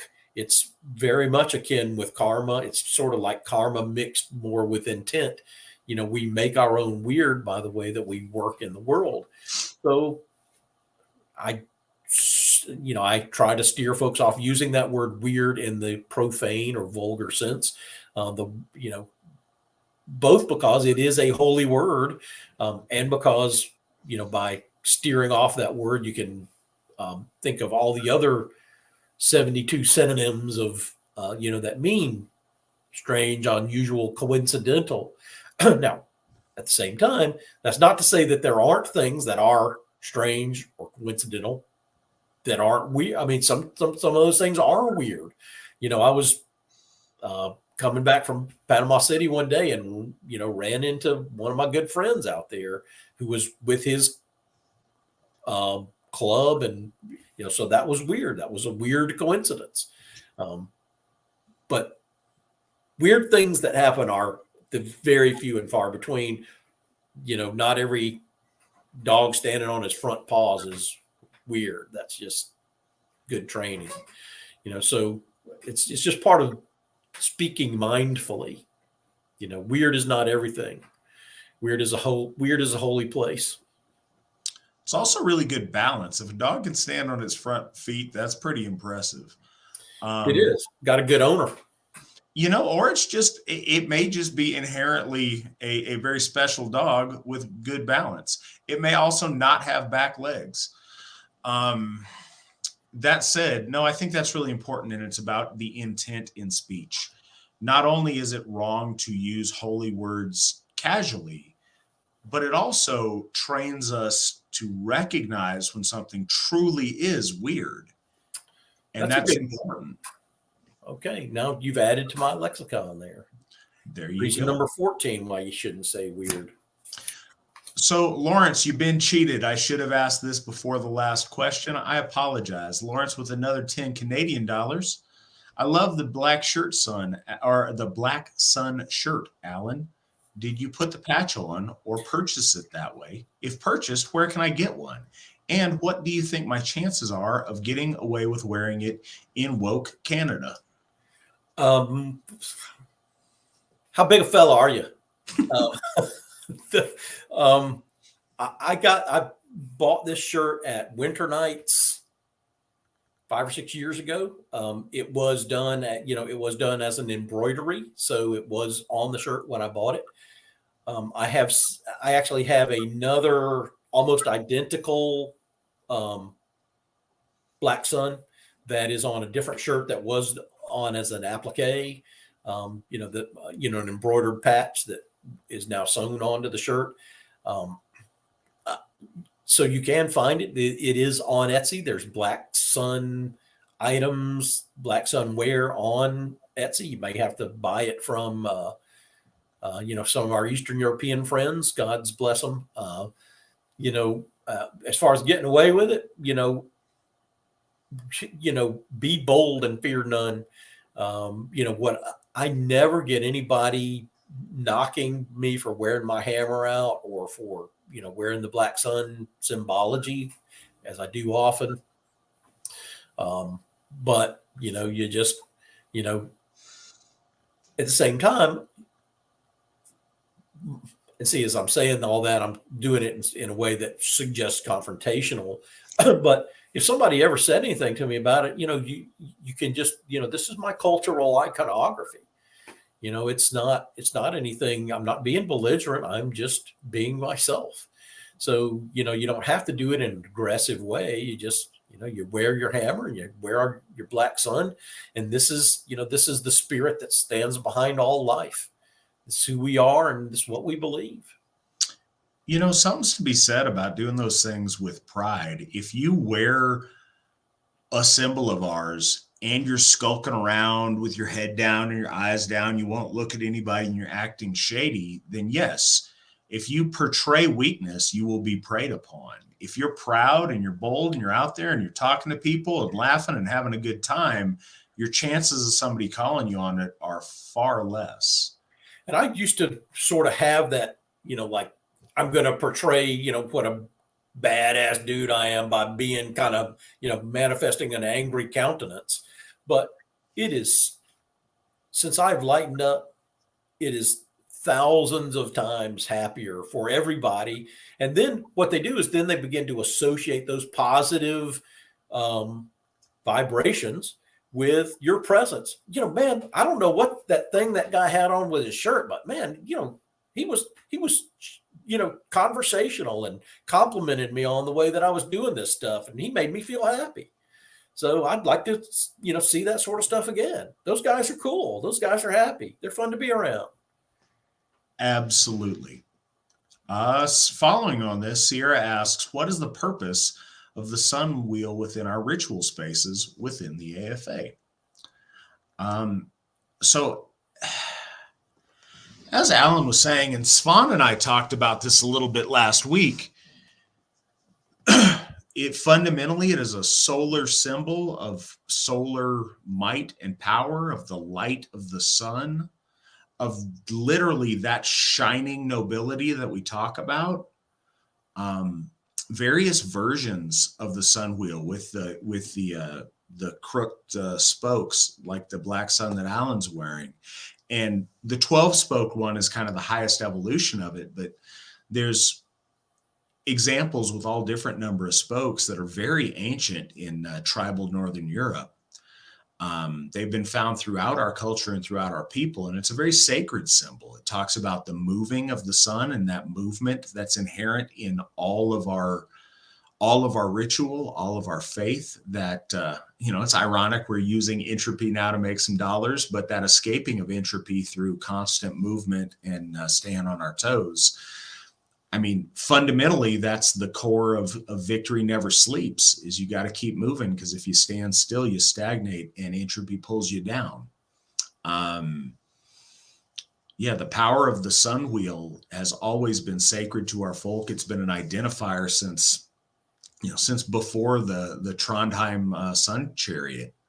So I've read some, and can't think of for all the analogies right now, but some of the writers that have written about sun symbols as versus earth symbols, that the sun is the bringer of light and the bringer of things into the open, so that it is, so that all things can be analyzed and judged and made, and made right, as opposed to earth symbols, which are about being hidden and in darkness. And, which is why we are we're the people we're sun worshipers in that ancient sense. And it's a beautiful thing too. And I try to make note of this during Ostara rituals, but that idea of the dawn, that idea of the sun as it sweeps across the land from east to west, conquering all that's dark, all that's shadow, everything flees from the noble light of the sun. And it's a really powerful symbol for our folk. And that's why it's a halo for our gods in our iconography. That's why it is such a central theme to our spiritual expression. Hail the day and sons of the day. Hail. Also from Sierra with $10 behind it.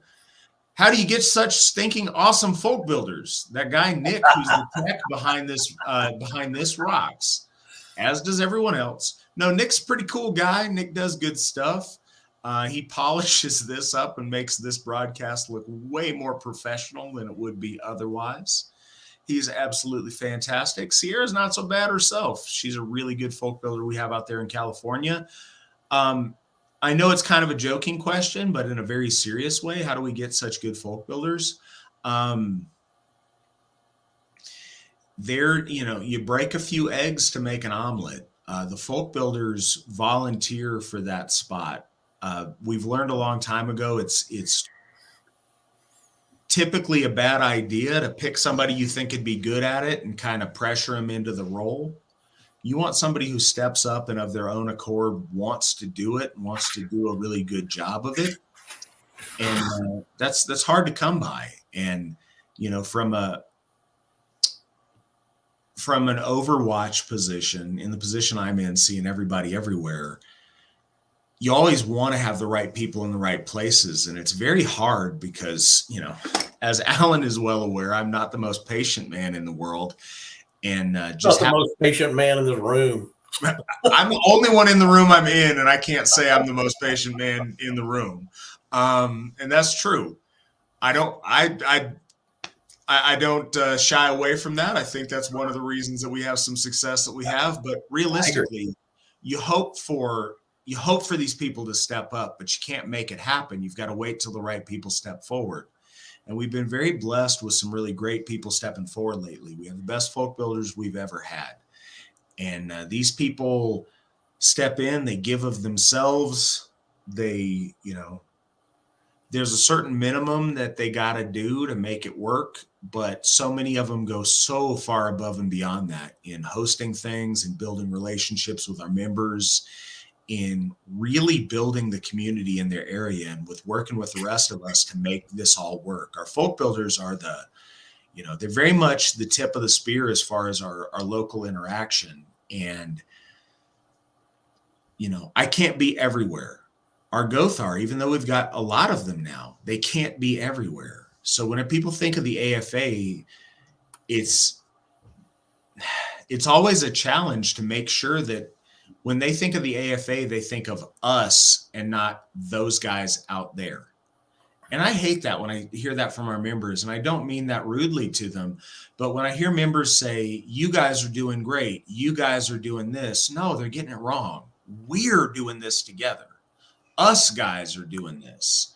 And the difference between you guys and us is those folk builders making our members feel like they're part of this bigger AFA family that they are so much a part of.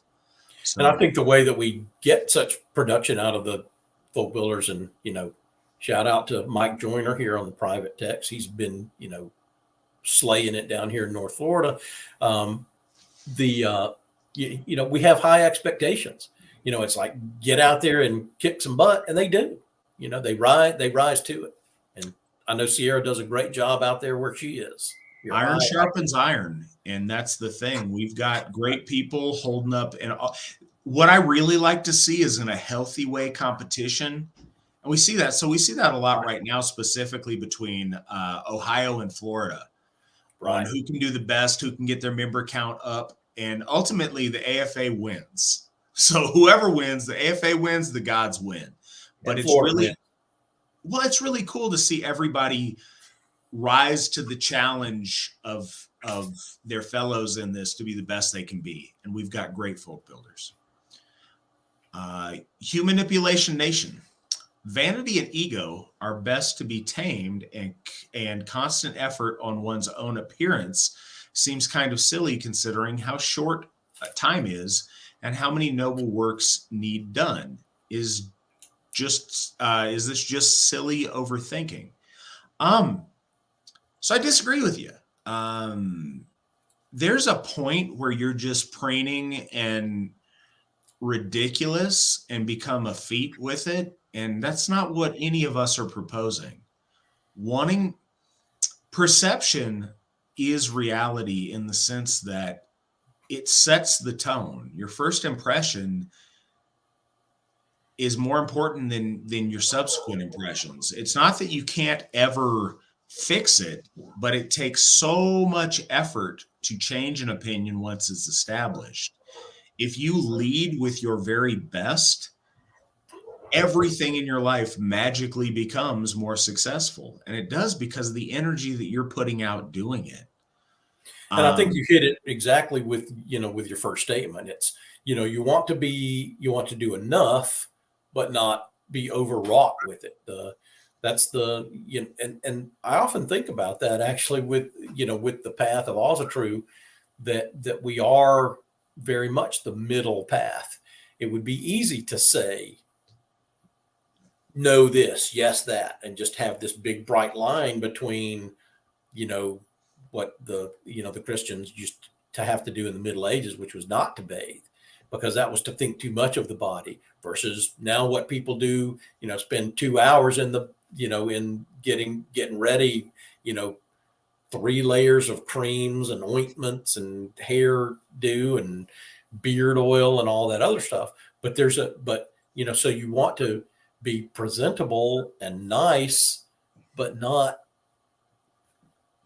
what's the word? Not metro. Yeah, you don't want to be gay with it. The thing that's really important, honestly, is presenting your best self. Presenting your best self is essential.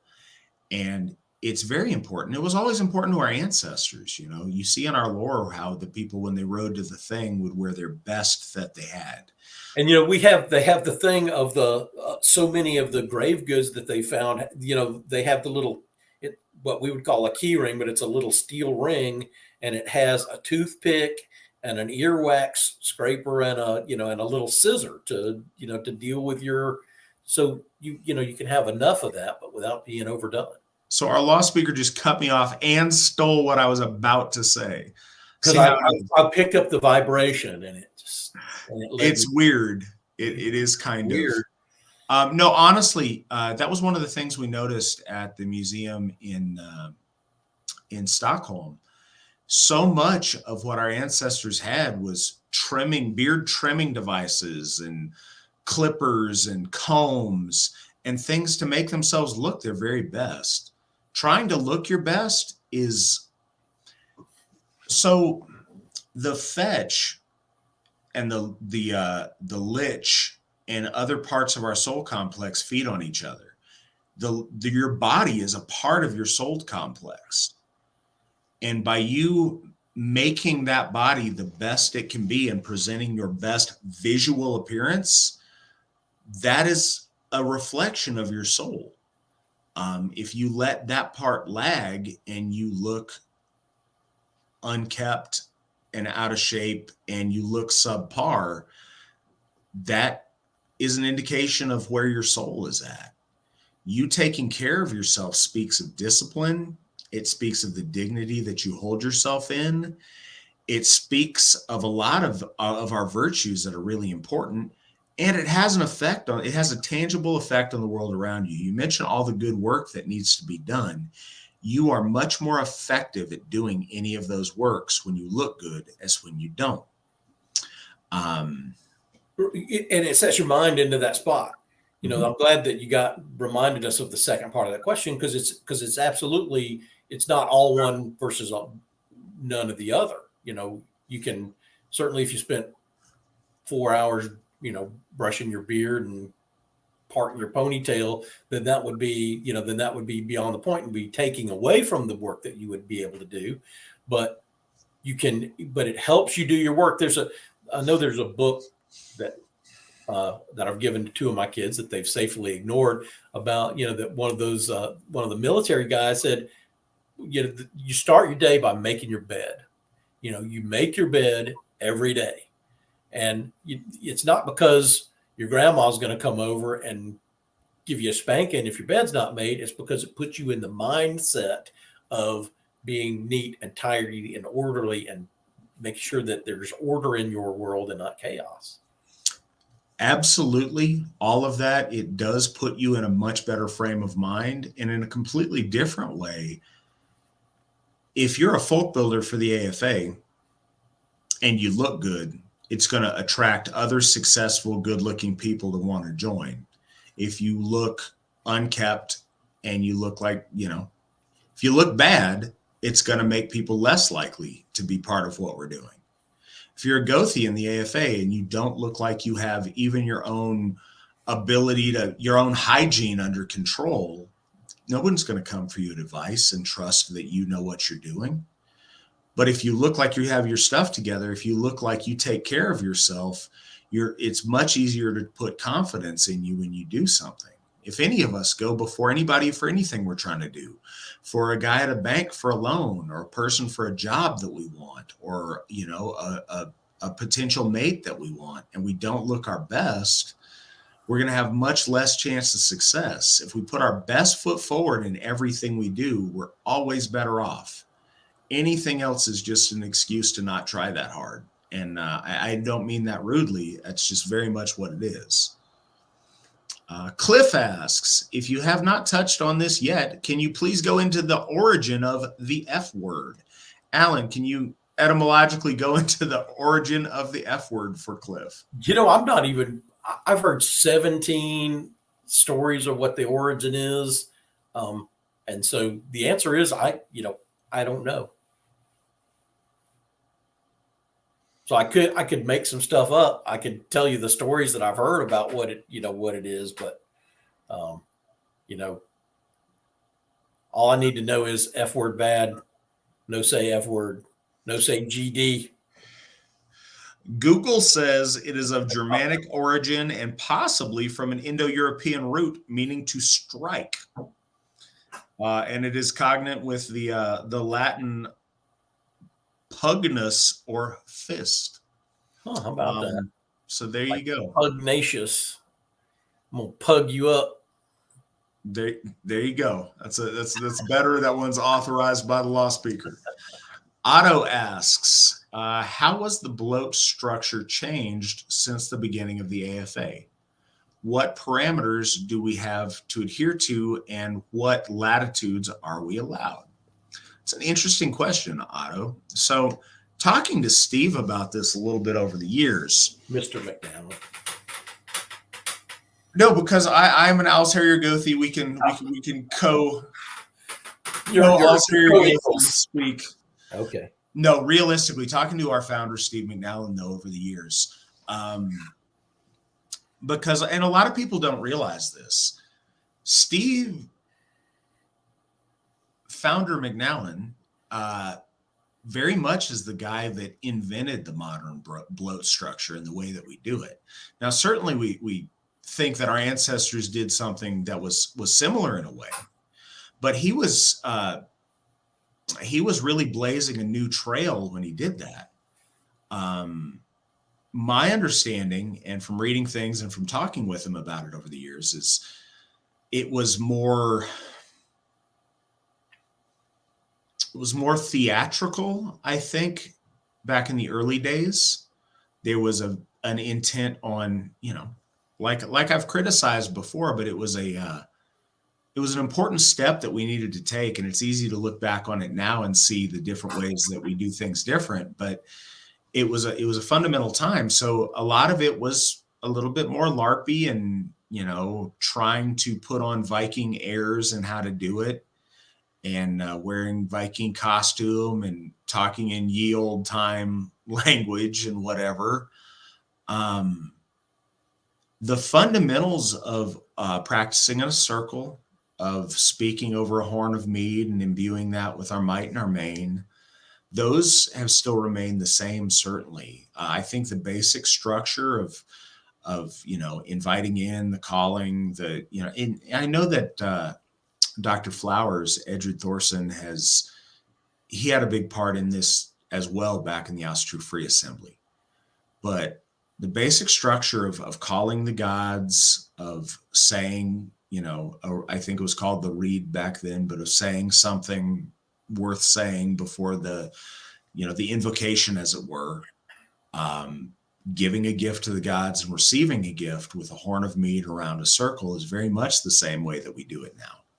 I think the biggest difference that I've seen over the years that I've been in the Asatru Folk Assembly is oftentimes it is much less of a performance and much more from the heart. It seems to be much more visceral in a lot of ways. And I think that's only natural. I think over time, as a church and as individuals, we've built a relationship with our gods. And so we don't have to approach them in such a sterile way. We feel a closeness through relationship and through gift cycle that we didn't have early on, or that we weren't aware of early on. And so I think that's a fundamental change.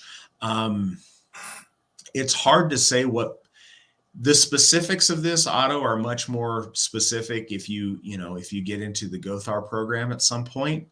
But realistically, what parameters do we have to adhere to and what latitudes? So fundamentally, we trying to think of the bare minimum of what you have to do for it to be a AFA sanctioned bloat. I think it is very important that there is a clear distinction between giving and receiving. I think that the sunwise rotational pattern is very important. The idea is that gift exchange. And the other thing, and this would seem to go without saying, but I know for experience that it doesn't. The idea is to connect the folk with whatever god you are bloating to, and to connect that god with the folk. So you don't go out there and talk about a god. You speak to a god. You don't go out there and give a lecture about Asatru and then pass a horn around. That misses the point, and it doesn't make the connection. Your job when conducting a bloat is to connect the folk with our gods and our gods with our folk. And that's how you know whether it's been a successful bloat or not. So I think those are the fundamentals. There's a lot of latitude, but your latitude can never extend past piety. We are pious. We worship our gods. It can never extend. Again, we don't just go out there to receive. Sometimes we do just go out there to give, but most often we go out there and we have a giving and a receiving round. To wonder what those latitudes are, I would need a little bit more specific questioning. What are your thoughts, Alan? Well, I agree with everything you said. And one thing that I often say, especially if we're bloating with new people, is that we are lighthearted but not flippant.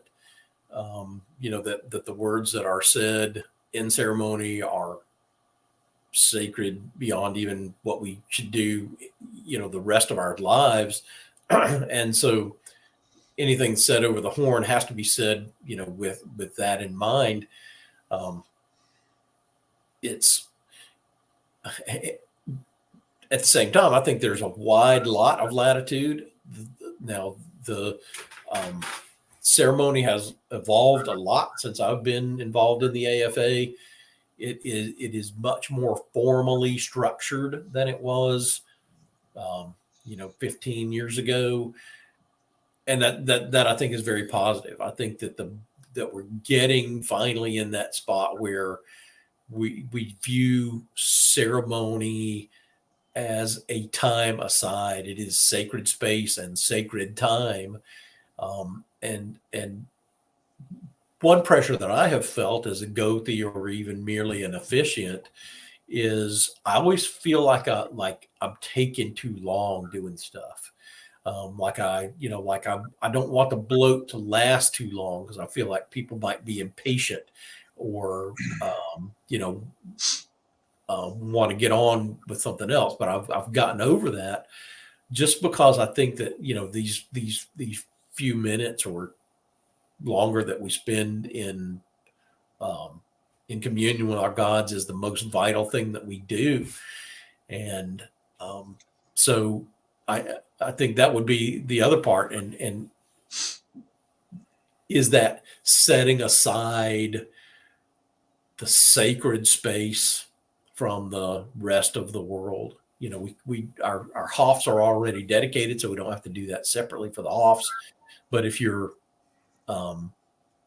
holding a bloat in your backyard by yourself, which is absolutely within the latitude of what's allowed and encouraged, as part of Asatru practice, as part of the Odinist dedication, but you have to have that verbal mental recognition of, for right now, this space is not my garden. This is my worship space. And, you bring the gods in, commune, and then release them back, having given them the gift of yourself, the gift of the work of your hands, mead or beer, incense, bells, drums, the whole thing. There's, we've added all those elements since I've been in the AFA, and it's so include it, don't include it. If it feels good, do it. Bodie says, this is a personal message to the Lawspeaker, War Damn Eagle. Yes, I agree. We don't have much of a team this year, but War Eagle. There we go. Go Glenn asks, down, you hairy dogs. Glenn asks, speaking of the Nithing pole, Alan, has Matt agreed to allow you to point a few somewhere? I would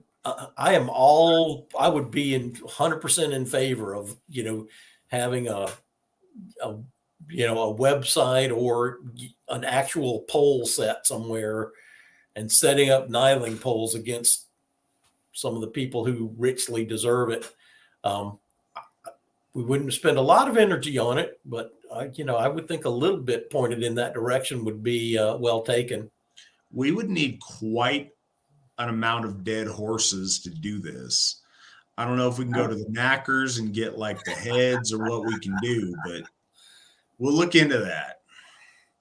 Zizu Shan, where would you recommend that I find important materials for practice used by the AFA? I'd like to begin translation of several documents. I'm curious what language you want to translate them into. One of the things, fortunately or unfortunately, a lot of those important materials for practice is attending things and being part of stuff. As far as huge written tomes, the AFA doesn't have a lot of that. So much of our tradition is by word of mouth from our Gothar to our practitioners and through experience. So I think that our documentation is less than you may be looking for. I would suggest, Steve, our founder, Stephen McNallen, has Living Asatru is an older book that he made that talks a little bit about daily practices. And his book, Asatru and Native European Spirituality, is certainly on sale at our website or on Amazon. And that would be helpful to you. As far as specific, like ritual specifics, I'm not sure where you're going to find a good written source for that. Alan, do you have any ideas? No, although, I think the Runestone Press edition of the Book of Truth is another good starting point for that. As far as actual practice, I think it does also, like Mr. McNallen's book, I think it does have some kind of the, here's how you do ritual. It has some of that initiatory stuff in it. I had a different thought, but I lost it. That happens a lot. Now, as far as what written material is out there, there are, the Asatru Library starter set is probably 30 books. And then, the first supplemental set is 300 books. And then there's, 3,000 behind that. So, and that's part of the thing of being a living faith and a living tradition, a dharmic faith, to use one of the proper terms. We draw our information not just from the Eddas, but from sources, from our critics. Some of the stuff that we know about our folk was written by Caesar, who came in and said, here's how the Germans did their stuff. From Germanicus, and from the law books that prohibited heathen practices. Well, why did they have to prohibit them? Because heathens were still doing them after the Christians took over the thing. So there's and everything in even folklore.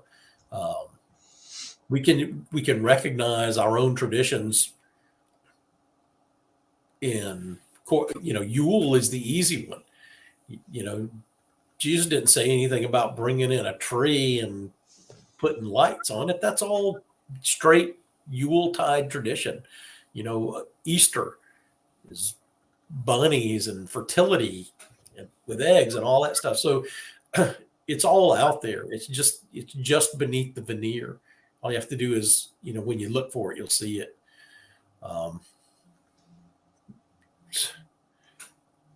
One of the things that I bought that I'm actually really proud of, even though I haven't had a chance to start reading it yet, is this 4-volume set of Grimm's Teutonic mythology.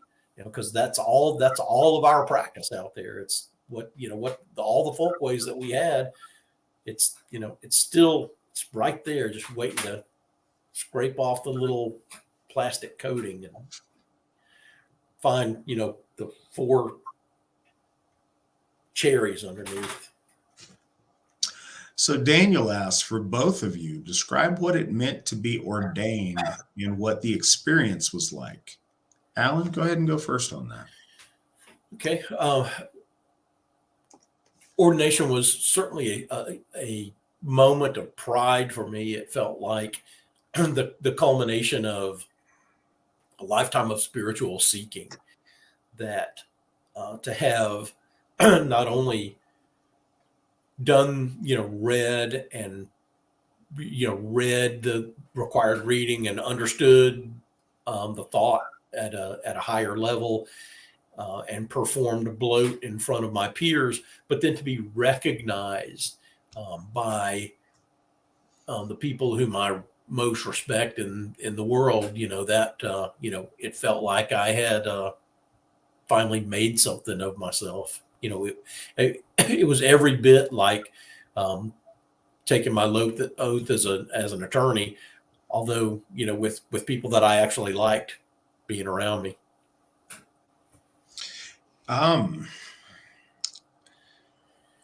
So trying to think of the best way to answer this. The actual experience itself, I remember I got oathed right at the culmination of my ordination bloat. I had to do a bloat at the time. And I did a Thor bloat, and I was ordained by our founder, Stephen McNallen, at Camp Norga in Alta, Northern California. And my mentor at the time, Brad, was also there, and Steve and Brad both were part of the ceremony, and they said blessings over a torque that I have that I haven't worn in a while, but that I've worn at different times, and it meant a lot to me. The celebrity around Steve and all that he's done for us, that was very big for me. We wouldn't be having this conversation. We wouldn't be doing Victory Never Sleeps every week. We wouldn't have these Hoffs. We wouldn't have any of this if it wasn't for Steve McNallen and the work that he put in, and him being there to bestow that ordination upon me means so much to me at the time. I was exhausted. We talk about the energy that you put in on these curses and other things today. Well, you put that energy in when you conduct a bloat, and especially when you're out there trying to lay it all on the line to do your big ordination bloat before all the folk that are there. I did it at Midsummer with the biggest crowd of the year of AFA members and all these people that I really respected, to try to do that really well and in a way that was satisfactory to Asatru.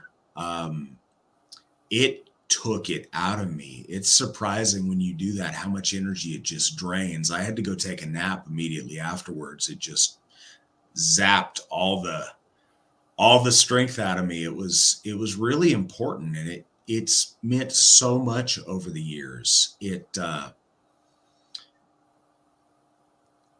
is such a weight of responsibility to be a living bridge between our gods and our folk.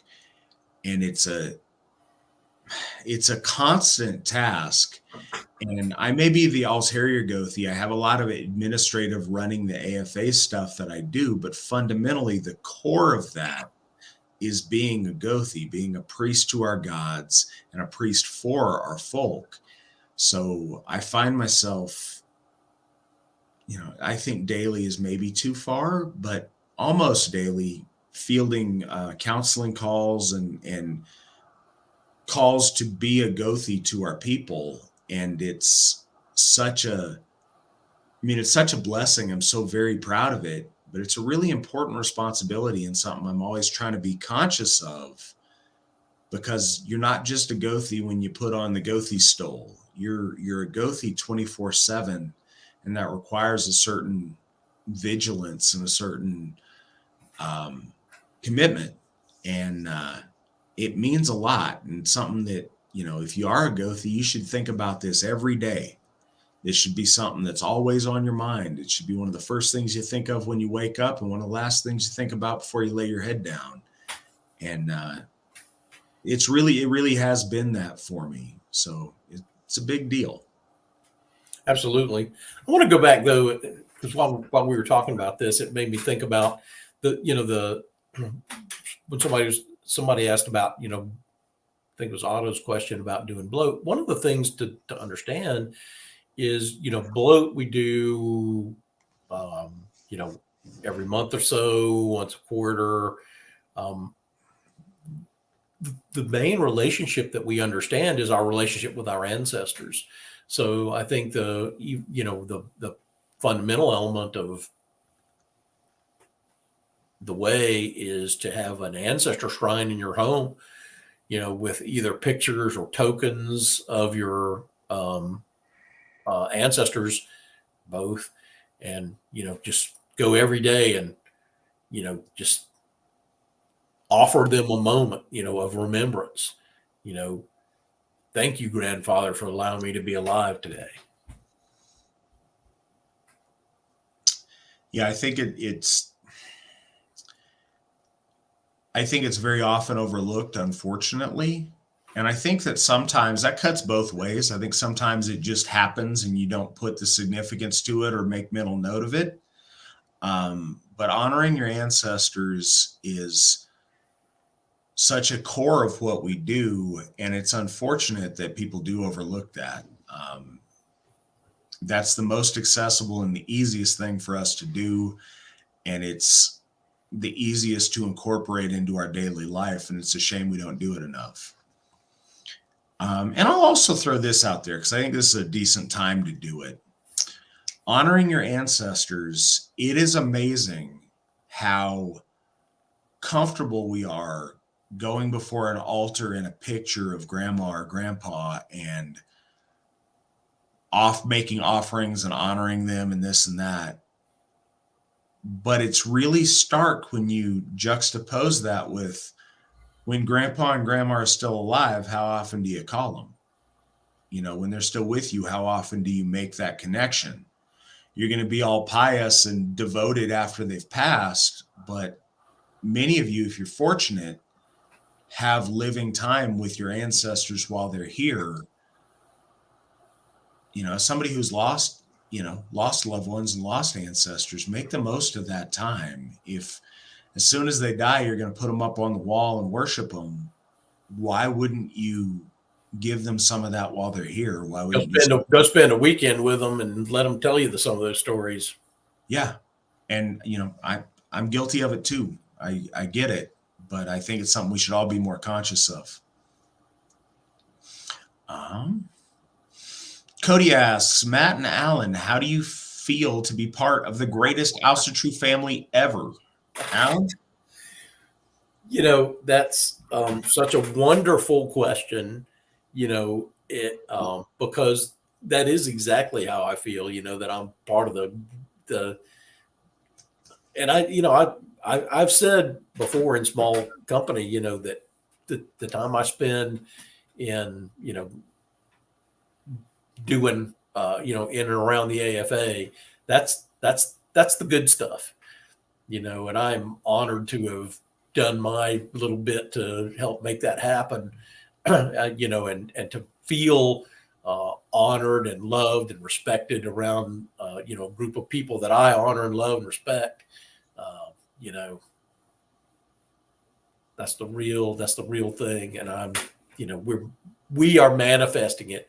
And Matt, it's just like what you said earlier, it's not me and you and the folk builders. It's all of us, all 874 people listed, all 915 members, all their families, everybody who contributes to us. The people who loaned us money to buy the Hoff, the lawyers who have given me advice that are not AFA members and, but are, what we'd call fellow travelers. We are changing the world, and we are changing the world for the better, and we're changing the world to make a better world for our folk. And, Cody, I appreciate you recognizing that we are part of the greatest AFA, the greatest Asatru family ever. And, and which is why I've gotten away from saying folkish Asatru, because that's redundant. We are Asatru, we are the folk. Anything else is just pretending. Absolutely. I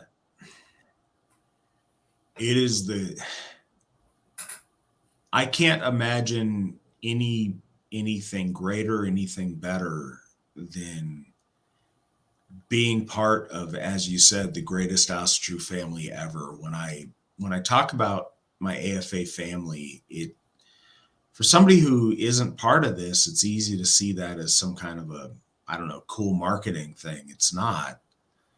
I mean that. And I hope more of you take advantage of this and not in a not in a selfish way, but I genuinely mean get the benefit from this. You have the family of the AFA wherever you are, more and more within just a couple of hours of you, no matter where you find yourself. It has been one of the most amazing blessings to me. And I'm very fortunate. I get to travel all over for AFA events, but I really get to see the connectivity between our family literally everywhere. I've gone to Sweden and I have family there. I'll go to Minnesota, I have family there. I go to Florida, the Carolinas, I have family there. I've got an event to go to in Oklahoma, but I want to find a cheap plane ticket. So I've got family in Texas that are going to drive me up there for an event here in November. And that's easy. I guess it's more apparent for me as the Alsherjargothi, but that's something that all of us have. When you travel, you've got people all around you that are part of your AFA family that would love to get together and have a beer with you, or that'll give you a couch or give you a ride somewhere if you need something. Or especially in this world today, that means so much. We are all very, very connected, and that's part of the dream of Sigourheim, is having that home for all of us to go to whenever we need it, and a place for family, no matter when you show up, and you've got a place to be and people that care about you. And you can find that certainly to an extent at all of our Hofs when we have folks there. And when Sigourheim's established, you can find that 24/7, 365 there. We're building something amazing, and we're all doing it together. And Alan is humble and says he contributes in some small way. He contributed in a huge way to making this a reality. But no, I'm so blessed to be part of our AFA family, Cody. Finn says, what if we have broken oaths in the past? Now, I'm going to let Alan get to this. I think he's probably got some more meat on it, but I want to just throw out there, try to fix it. The best we can do, we don't forgive and erase. That's not real. There's an actual damage that is caused when you violate an agreement. To the best of your ability, try to fix what you broke. If there's a way to compensate or to fix a party that you've wronged, do that first. Yes, take responsibility and apologize. That's great. Ask forgiveness. That's great. But fix what you broke as close and as best as you can. That's the first step in those things. And then try to counterbalance them by worthy deeds from here on out for the rest of your life. You can't take that away, but you can put in good over top of the bad and make a better product at the end. It's not a one and done proposition. This life is, as short as it is, it's long too. And you've got a lot of years that you can try to right wrongs that you've done and try to, overcome that balance and end up in the black instead of in the red, as it were. Alan, what do you got? I like how you go, I'm going to let Alan take this, and then you say everything I was going to say. But it's, it is a fundamental precept of the way that we recognize the debt that we owe each to each other. And that's behind the concept of paying weregild or shield when you break an oath. And because, and there's a long, boring story I'll tell some other time, but it is about the difference between the horizontal relationship and the I did that backwards, the vertical relationship versus the horizontal relationship. The thing that we see out there in a lot of the world right now is only God can judge me, and that is, one of the Christian precepts is that your holy relationship is only vertical. It's up on that axis. But for us, the holy relationship is between each other. The bond that we share as a folk is also holy. And when that bond is broken, then you have to do something to heal it. And it absolutely is to go back and try to fix what it is. And it can be simple things. Yes, you apologize, And you talk about something that takes courage. Go to somebody that you've wronged and say, I admit what I did was wrong. What can I do to make it right? And, whether it, and some sort, accompanied by some sort of outward act, here's a bottle of your favorite bourbon. Let me wash your car. Here's some eggs that my chickens laid, that I will give to you to try to make this right. So healing that broken relationship heals your soul too, because, when you break off that oath, you break off a piece of your soul, and that's the only way to restore it is to dig down and make it right. It's tough. Take some courage. Most things that are worthwhile do. Ashley asks, speaking of name dropping, can you mention the Odenshoff restoration project via our raffle? There are more squares available. Yeah, do you have a good link for that, Ashley? You're running that off of our normal process. So Odenshoff, our first Hoff in Brownsville, California, is looking to spruce the place up and fix some stuff that needs fixing and continue to make it a Hoff worthy of the Allfather. And we need folks' help to do that. Our folk builders in the region have come up with a really good idea, spearheaded by our folk builder, Ashley, to do a raffle in order to do that. And hopefully, while I'm killing time here, she will be able to get Nick the information needed on where to go to participate in this raffle. It's not going to be by the time I'm done, because I'm just about done. So Nick's going to find it and he's going to throw it up there after it. Nick's amazing. Look at Nick. So he's got it up there. Send an email to Ashley, ask her questions. She'll get you set up. We do appreciate anything you guys do. And there's some pretty cool items that you guys may be able to win. So do participate in that if you can.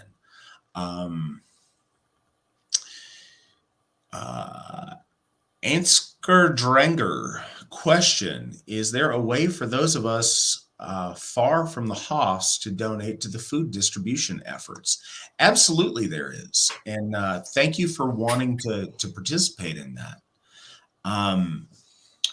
So each of the Hoffs, trying to think of the best way for you to do this. So on each of the Hoffs and at our main website, we have a donate link to each of those Hoffs. If you want to donate to those Hoffs, absolutely. But what I would suggest you do is send a follow-up email to your folk builder, and you can find those at each of the Hoff sites, and Nick will throw up the Hoff sites here in a second. And the folk builder, for whatever Hoff you want to donate for, will be happy to let me know and make sure that money goes towards the food distribution. But for those of you that may not know, each of our Hoffs once a month does a food pantry for the local community. And because we're doing it ourselves, we're able to serve whoever comes there who's hungry and needs food. It's, for all of the obvious reasons, it's a cool thing. It builds a good relationship with our neighbors. It's a nice thing to do. But I guess in a selfish way, it's really neat to be able to feel like you're helping and you're doing something positive.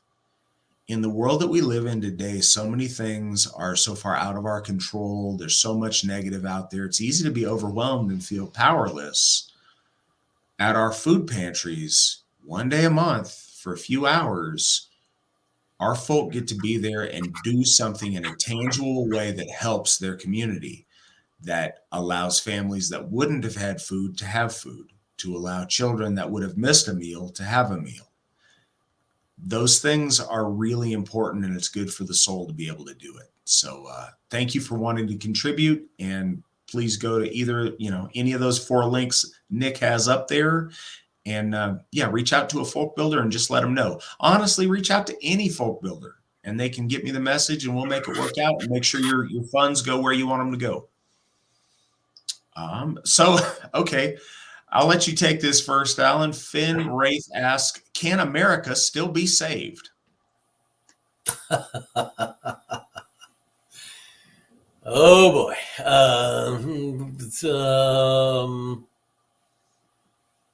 No. All right, there you have it, folks. There you have it. So can America still be saved? Sure. If you're asking me what the likelihood of that is, I think that's a little bit different question. Do I see any solutions now in the political system that are going to save America? No, I do not. But one thing I think is worth thinking about is not letting perfect be the enemy of good.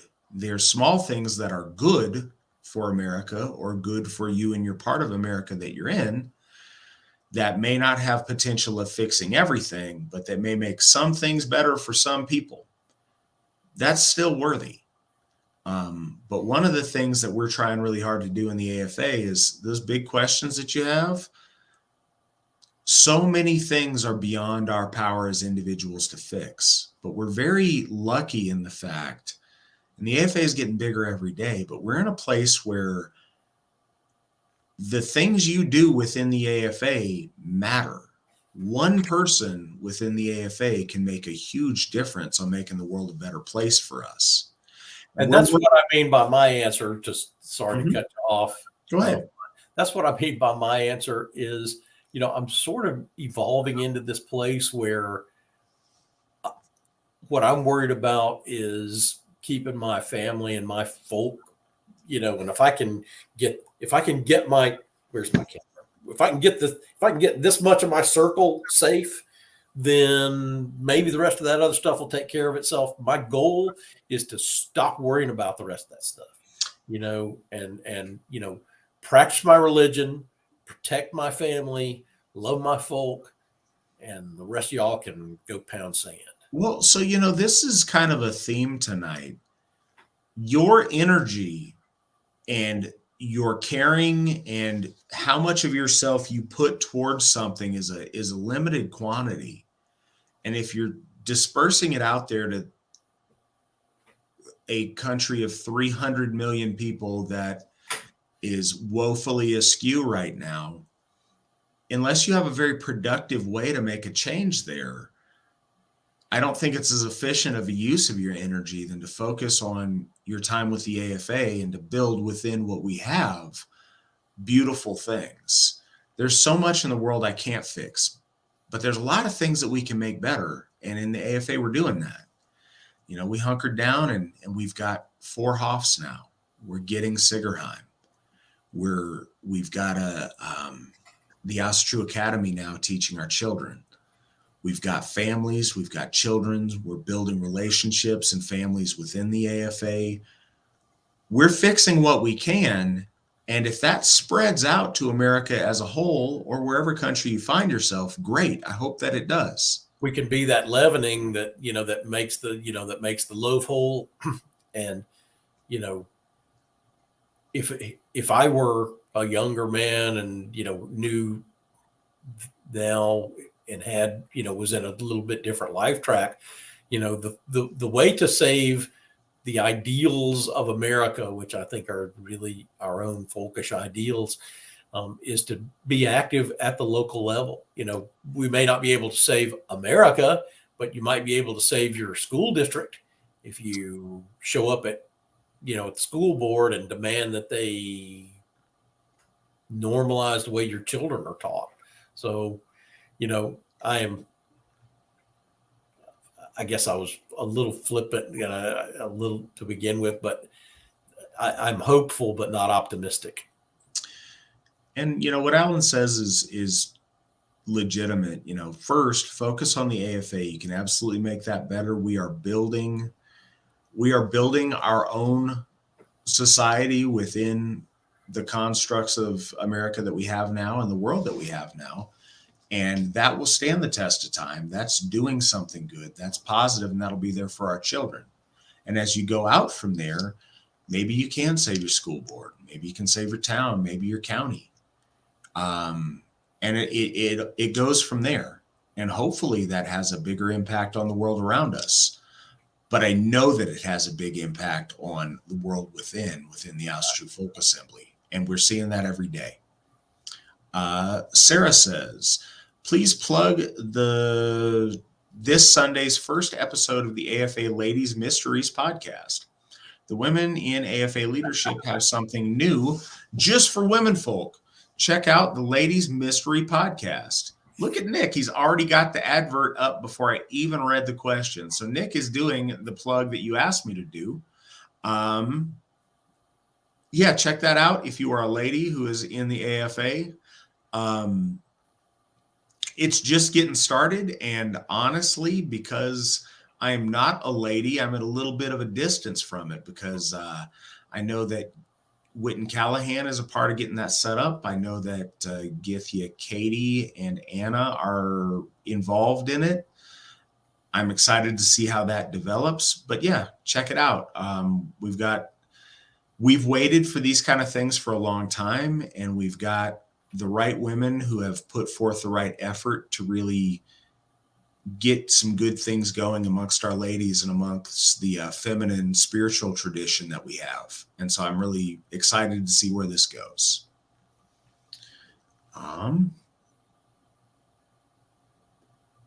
Okay, so I only read part of the question. The follow-up is, on Teams 10/9/22 at 1:30 p.m. Central Standard Time, contact Sarah or Christine for more details. Topics to be covered for the first show: Sacred Spaces by Whit and Brandy Callahan, and the Desir and Winter Nights by, let me scroll down, Githya Katie Erickson, Altars and Offerings by Githya Anna Plurd, Frith Weaving Among Women by folk builder Sarah Alt, Offerings with Your Children by apprentice folk builder Christine Dumas. This podcast will be held monthly and recorded just for the ladies. And that is the entirety of it. I did not realize it was four sections worth. My error. But yeah, ladies, check that out. I think it's going to be really good. Vril Vanier, Lawspeaker Turnage, please explain the absolute importance of all of us knowing our rights. I know so many people that are so afraid of the law when it's 100% on our side, as long as we are aware. I don't know. That's where it cuts off. Oh, sorry. That's the bottom line down there. Oh, okay. Cool. Nick knows more. Okay. Yes, it is absolutely important to know your rights. But it's also, of course, most of the time I think of that in terms of, an interaction with the police. I have had more than my share of traffic citations. I always have a nice friendly interaction with the local constabulary, though. I've not gotten every ticket that I deserved, but it's because I'm friendly and conversant with them, rather than being obnoxious and, presenting a problem.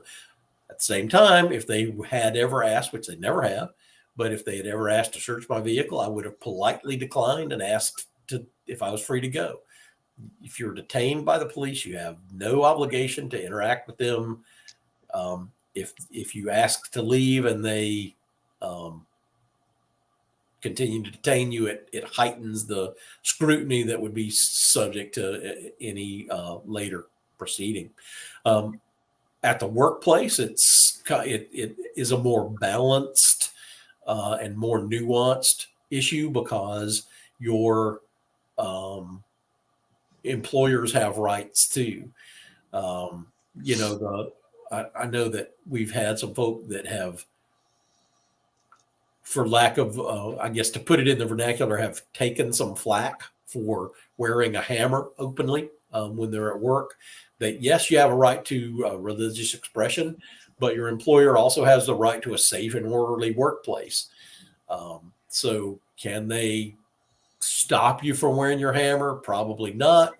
Can they terminate you for wearing a blue shirt? Absolutely. Most states are right to work, which means that you can be fired at any reason at your employer's whim. So you just have to be careful and, again, sort of walk that middle path of the way that you assert your right to your freedom of practice, which for a lot of, it can be some of it. Yes, for the time being, it means if you catch some flack, just tuck your hammer in. It's not that big a thing. You're not caving into the man, because the employer's just trying to, if offending people, you could ask them to do the same thing with their cross. If their cross offends you, less likely to get the response. But I mean, so you see, there's, again, especially in this area, there's no bright, clear line between, yes, you can do that. No, you can't do this other. I know one of the things that the AFA, that people tried to drag the AFA into, was the thing about beards in the military. Some guy tried to assert that his religious practice required that he be allowed to wait, to have a beard when the military code denied him that right. There's nowhere in the law that says, you're not allowed to shave. There's nowhere in the law that says you have to wear a hammer.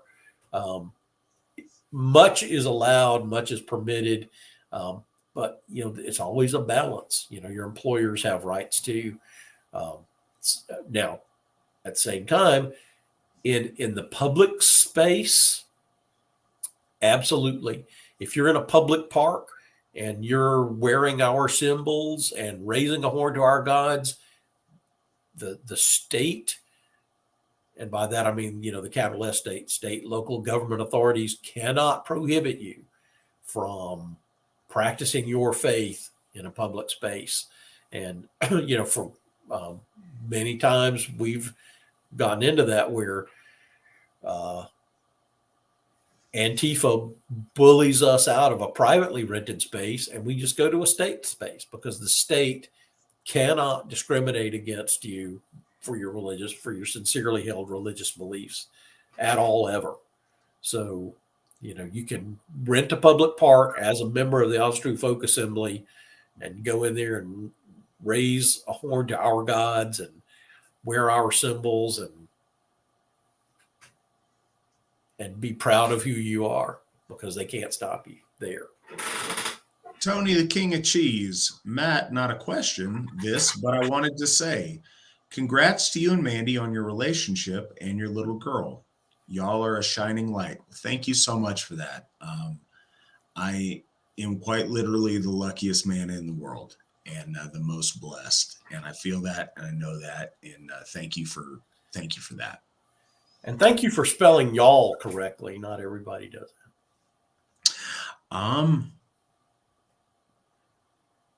Jaunty writes, question for you gentlemen.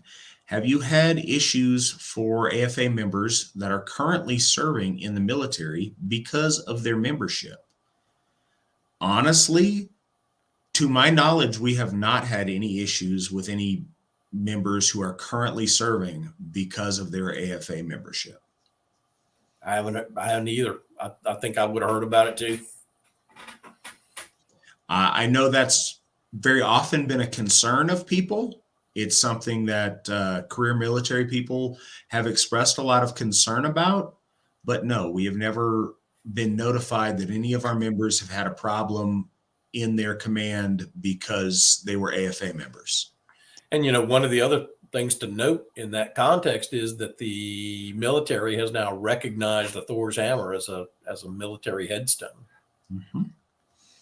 It has.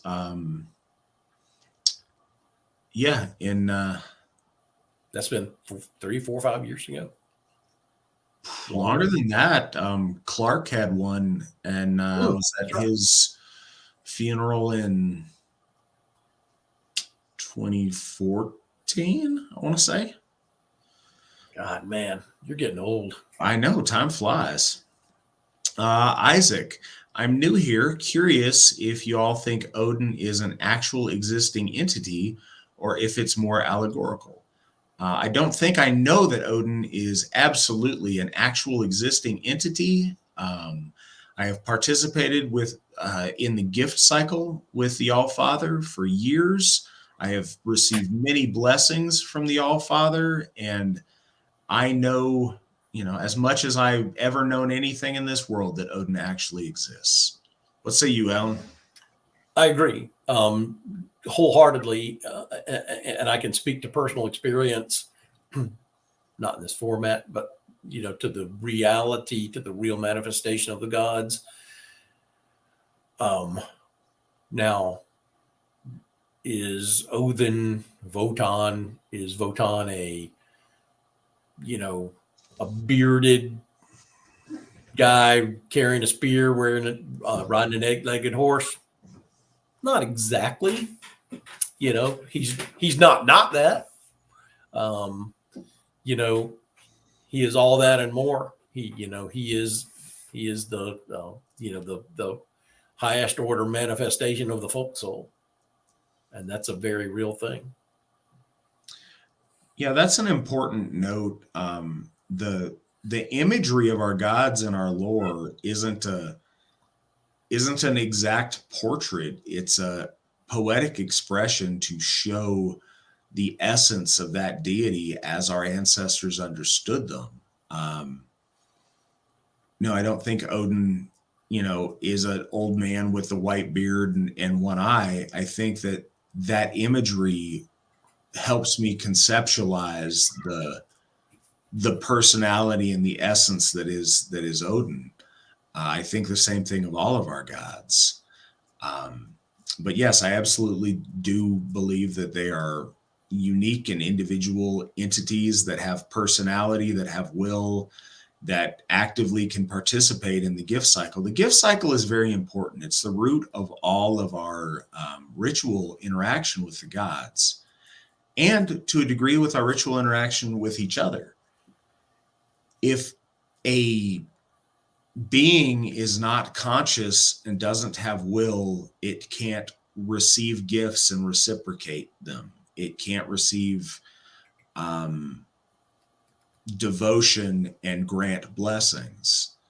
That's a willful act and a willful exchanging of energies, and that's fundamental to our practice. So yes, we absolutely believe in the reality of our gods. Green Leader, any update on Freyshof? Slight update. I don't think our runestone for this month have come out yet. Nick may have more information on that for us. I think they're fixing to. Not a shocking amount of difference, just because we owe quite a bit on Njordshof. So I have those steps that we need to do in order to get Freyshof. Well, so the first step is we need to pay off the debt we have for Njordshof. We have paid off 39% of the value of Njordshof right now. So that's a lot in a very short amount of time. I mean, that's including what we put down on it, but that's quite a bit in a short amount of time. That's doing great. It's moved about 1% over the last month. So this is another thing, and some inside baseball on how we do some budgeting for the AFA. We try to set aside a certain portion of our monthly income to support the Hofs. It's not just the challenge of getting them and affording them. It's being able to maintain them and have money in case something were to go wrong, or, various maintenance and upkeep things.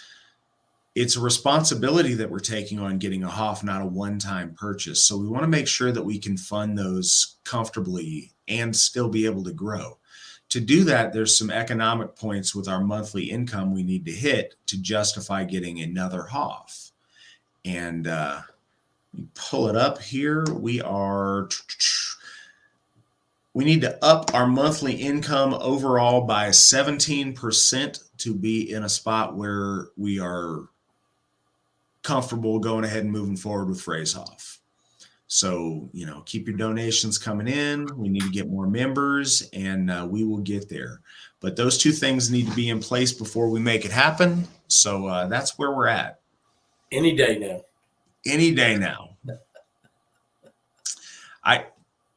If we get a celebrity that wants to come in and donate, $200,000 tomorrow, that any day now could be any day now.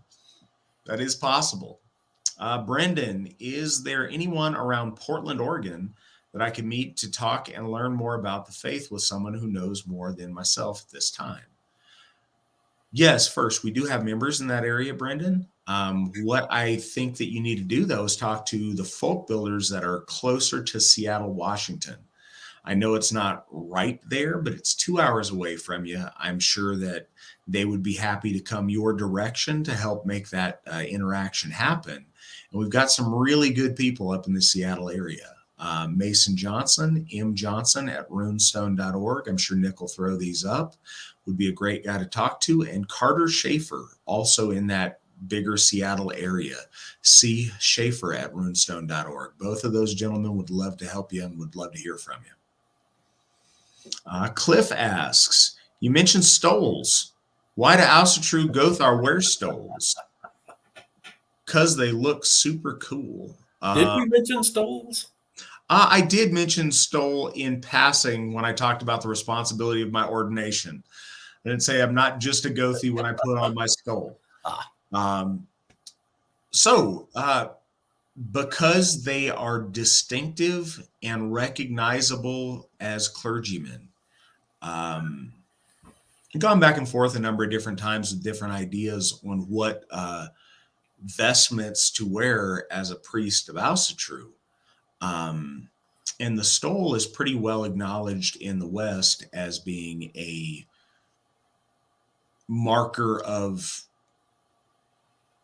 clerical ordination and rank. You also see them in graduations and whatnot. Some people associate that with Christian church, but it's really not. It's an ancient Latin thing, and it developed in pagan Rome much, long before there was Christianity. It's a distinctively Western pagan garment. It's not ancient Germanic by any means, but it's certainly pre-Christian and based on Aryan faith. And it was, again, a marker of learning and of, august wisdom and learning. And so our Gothar all wear stoles. There's distinctive ones for both men and ladies. And there's also a distinction between our standard Gothar, our Witten, and myself as the Alsherjargothi. And we're still in production of some of those. But I think they look really good. Witten Svan did a really good job of designing and getting those produced. Finn Wraith, have any of you ever visited Finland? I have not visited Finland. Alan, have you visited Finland? I have not. I would. I would as well. I think it'd be great. Just point of fact on that, or point of information rather. Our Swedish folk builder, he lives very, very close to the Finnish border. He's up there in very far northern Sweden. So that's about the closest that we have to a Swedish situation. Finn also asks, is an oath we make for ourselves important too? If we say, I swear an oath to myself and I will do this or that to improve myself, is that important? What are your thoughts, Alan? Yes, it is absolutely important. And it can be a mechanism to help you manifest that intent. You have to be careful about what penalty you impose, on yourself. I'm sure, Matt, you may be thinking the same example that I'm thinking of, but I will I will be able to do 100 sit-ups by December 31st, or else I will, cut my ponytail off or something like that. I mean, so you just, if that helps you generate the energy that's required to manifest that in yourself, then absolutely it can be a critical motivator. But what you also have to do, and that is that second component, what I would stay well away from is like the penalty-free oath. I swear by all that is holy that I will do thus and so. And then if you don't do it, you're just out in the ether. I swear that I will do this, or else I will, never drink beer again. Okay, that will help you make that happen. But you have to either fulfill the oath or engage the penalty. That's what I'm trying to get around to. So something important with that is not only is it a motivator for you to follow through with your oath, but it's a way for you to even out the cosmic penalty for you not doing it. If the oath, if there is a this or that and you accomplish one of those, then you're not losing out with your weird or your orlog. The other thing I'd say is it really depends. Lose a finger. One of the things that separates oaths from just saying something is you tend to formalize it. If you make an oath in front of the gods or you invoke powers to witness your oath, then it's no longer just an oath within yourself. It is something that's played out with the, interest of other parties. And in that sense, absolutely, it's binding. So I think that but don't do it lightly. You don't want to just do it on a whim, because you don't want to attract that attention in a negative way. Absolutely. Leaf asks, any advice for dealing with HR about beards? Alan, let's go first. Let's have you go first.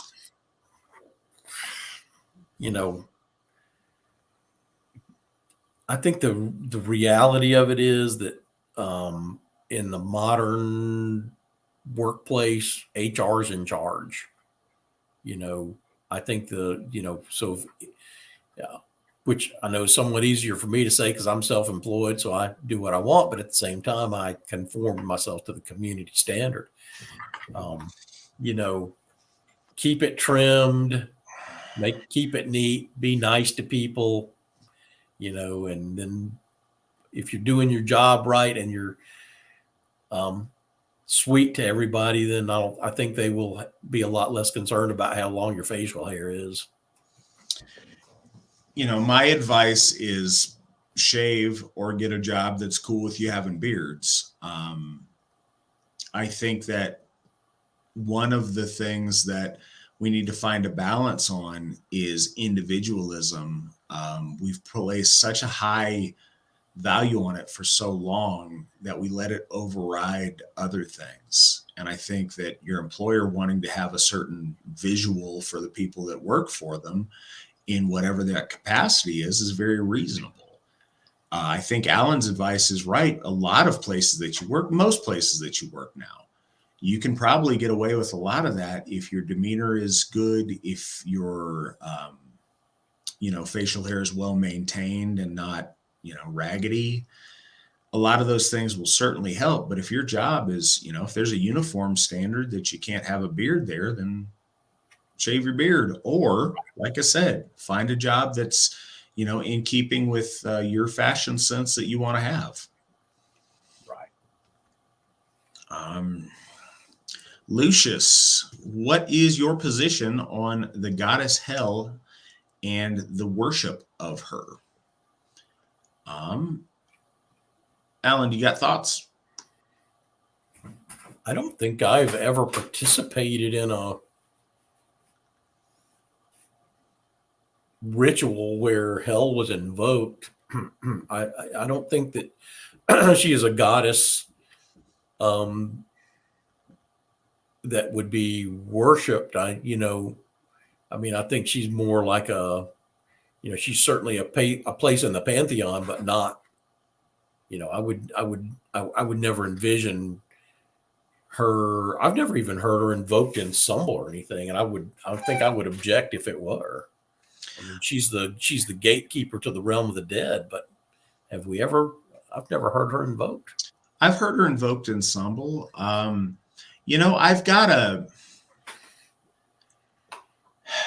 We talked about this a little bit last week, and she falls in a category to where just because a being exists in our myth cycle and has some sort of divine function doesn't necessarily mean they're one of the Aesir that we worship.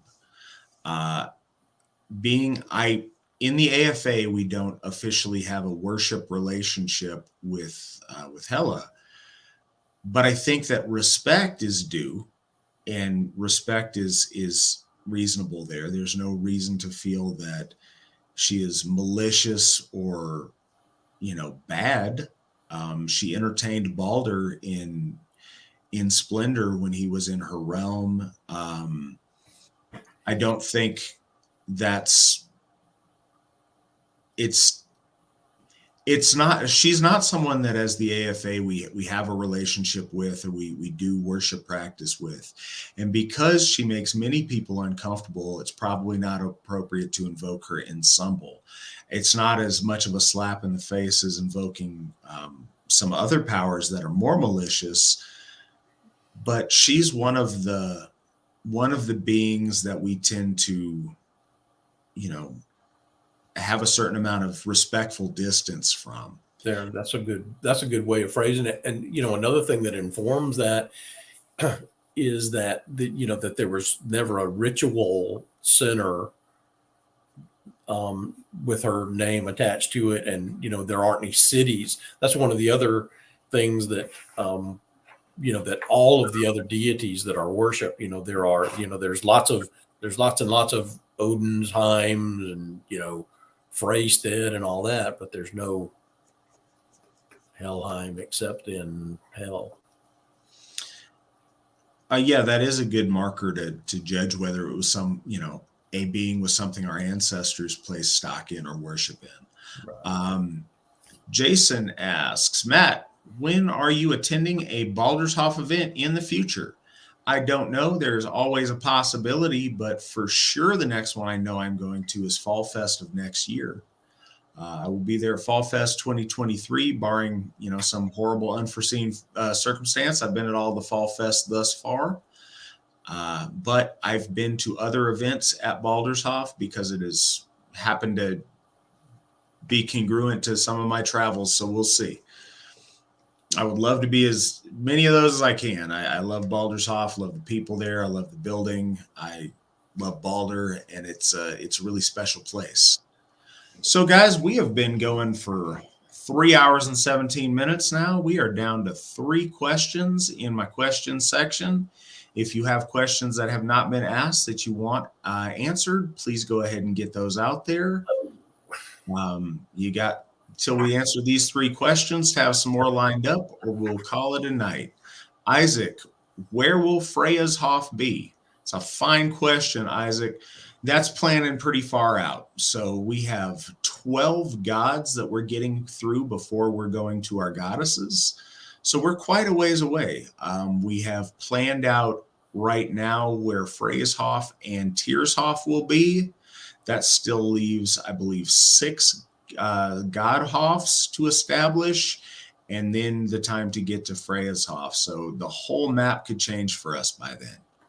There's a complex matrix of things that go into deciding where a Hof's going to be.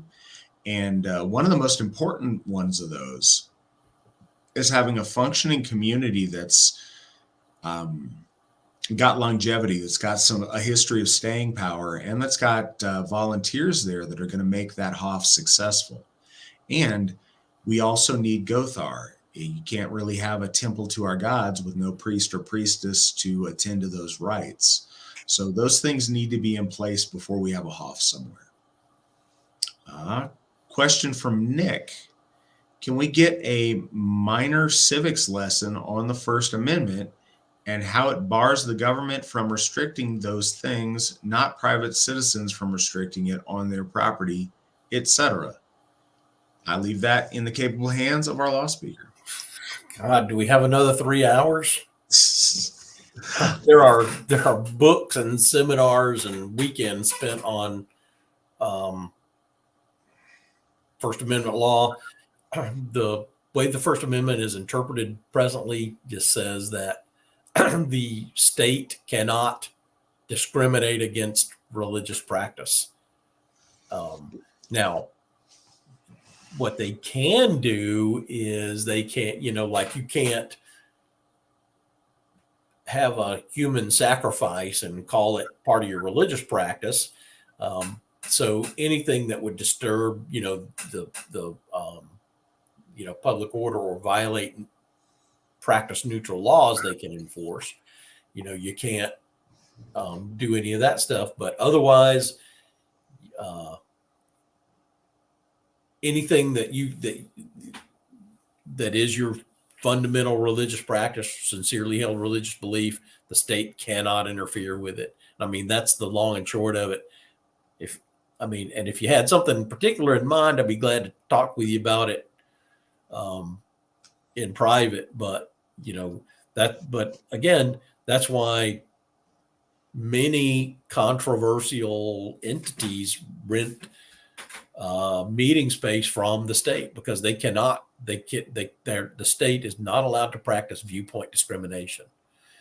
So, of course, the Marxists used to use it to get into the university, but as it is now, we can use it to rent a state park. We can use it to rent a picnic ground and to have an afternoon bloat.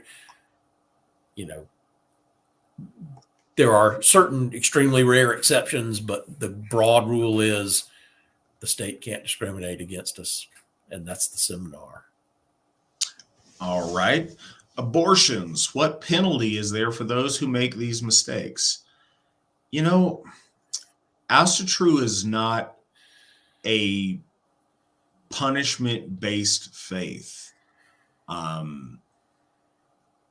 You'll find that most of our principles don't have a prescribed punishment set for them. And that's good or bad depending on how you want to look at it.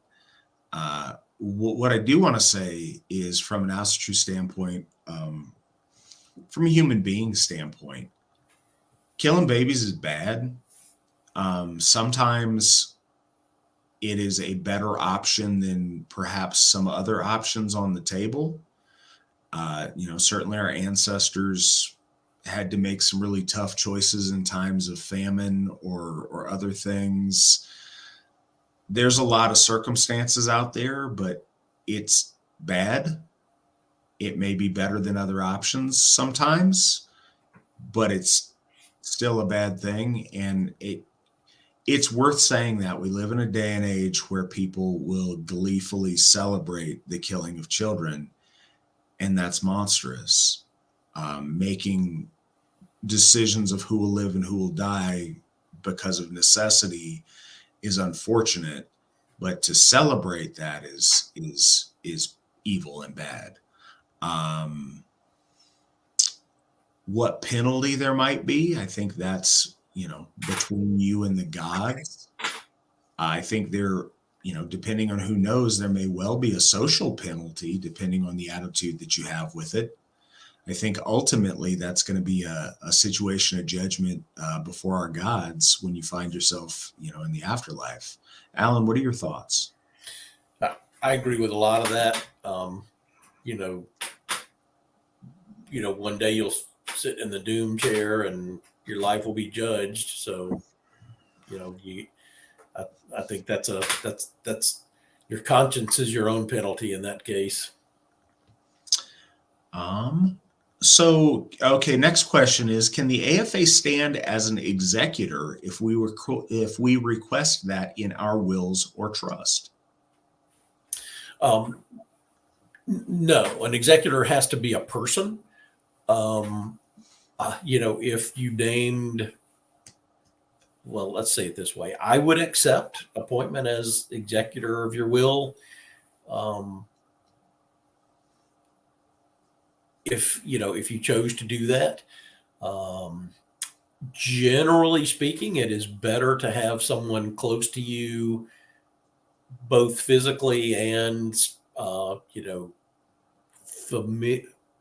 and in relationship wise. In other words, like you'd want your second cousin, rather than, your Lawspeaker, although I would be honored to do it, but an executor or administrator has to be a person. All right. Next question from Lucius. I'm working on a series of novels involving some heathens as main characters. Is there a best person to talk to as a consultant to represent the folkish way most accurately? I would say any of our Gothar would be a very good choice for that. And in any of those Hoff websites, if Nick will throw them up again, you can find contact information for our Gothar there. And I think any of our Gothar are literally experts in what you're asking about and would be happy to give you some perspective. Can I bury my mother's cremains at a Hoff? First, that's really clever, and I like what you did there. I would need to know a couple of things. First, any of our Hoffs can inter cremated remains, and we're in that process. If you don't see them there already, it's because we haven't had that occasion, but we are prepared to do that at any of our Hoffs. Was your mother Asatru? Is a question. It's 2022 and we got to ask these questions, unfortunately. Was she a heterosexual white woman? Are you a member of the AFA? All those things kind of play into it. Your membership in the AFA matters with that. Or if your mother was Asatru and wasn't affiliated with anyone, that's also very relevant. It really depends how you answer the questions, but I think there's good odds that might be something very well we would do. But again, we'd have to know a little bit more about the specifics. Cliff asks, is it accurate to say that bloat is worship, whereas sumbel is honor? So the standard of what entities may be hailed in sumbel is not exactly the same as making a bloat. I can't scroll down to quite the bottom of that for whatever reason. We hail living persons, for example, in sumbel, but would not bloat to them. And as a follow-up, would a Jotun who is friendly or aligned with the Aesir be accepted, such as Aegir or Skadi? Alan, what's your thoughts? Speak some laws. Valid point. I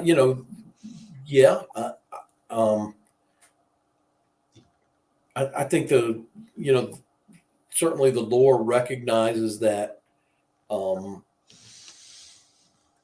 some of the Jotuns were valued allies of the Aesir, so I don't think it would be out of line to hail them in sumbel. I'd be really hesitant to do it myself. I don't think I would call it out of bounds, but I don't think it would be anything I'd ever do. And it's certainly a valid point, the distinction between bloat and sumbel. You can honor, and I've certainly never thought about that, about that distinction, worship versus honor. I think it is a nice, clean distinction and well taken. Cliff's got his thinking hat on today. I think it's because he exfoliates. That helps his brain work better. Mm-hmm. That's what I heard.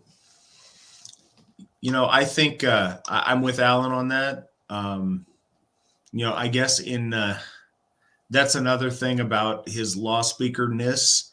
He is kind of the guy that makes those calls on sumbel etiquette. We also have, other folks that serve in that capacity if Alan is not present, but he tends to be the guy that makes the calls on what's legit and what's not during sumbel. I think the point about things people we would honor versus people we would worship is a very well put distinction. And I don't think it's completely out of bounds for, specifically those examples. Again, it's not something that I would do personally. And I think a lot of us with some experience probably wouldn't. It's something that I think newer people are much more likely to do, and folks that, maybe want to show their more detailed knowledge of the lore. Right. And, might draw a yellow card. And part of the danger of that as I'm thinking through that, having never been presented with that question. Part of the danger of it is that, it's kind of the slippery slope thing. If this Jotun is okay, what about this one? What about this one? This, like the further away you get from the center, the more problematic it becomes. And somewhere out there's a line, but you just don't want to get, unless you're in close company. I will certainly say that there's also a distinction that to be drawn between sambal in a kindred, sambal in close family, versus a public sambal. And certainly if you could be somewhat more liberal, because for example, in your own kindred, you're going to understand what you mean when you give honor to Hela, for example, whereas somebody that's new to the AFA and in a public bloat, might be really put off by something like that. So what is a elder's role and how does someone get there? What are your thoughts on that, Alan? You get there by getting all this gray hair and, running up and just tilting at this windmill, as long as we all have, and the way you get there is just stay the course. I've been, it's funny to think I've been doing this almost 20 years now. And, I've come a long way. My personal belief and practice, and certainly the practice of Asatru has come a long way in the time that I've been doing it. Those elders who are ahead of me, though, man, I have so much respect for those guys who were doing it when it was even more looked down upon. I can't imagine trying to do this like in the 70s, and and how that would have been frowned upon, and how much active opposition you'd have to face to be able to stand and honor your gods like that. So stay the course. One day you'll be an elder. You'll be sitting there, back when I was a kid listening to this stupid stuff on YouTube. We didn't even have holograms back in those days. We had to look at a flat screen.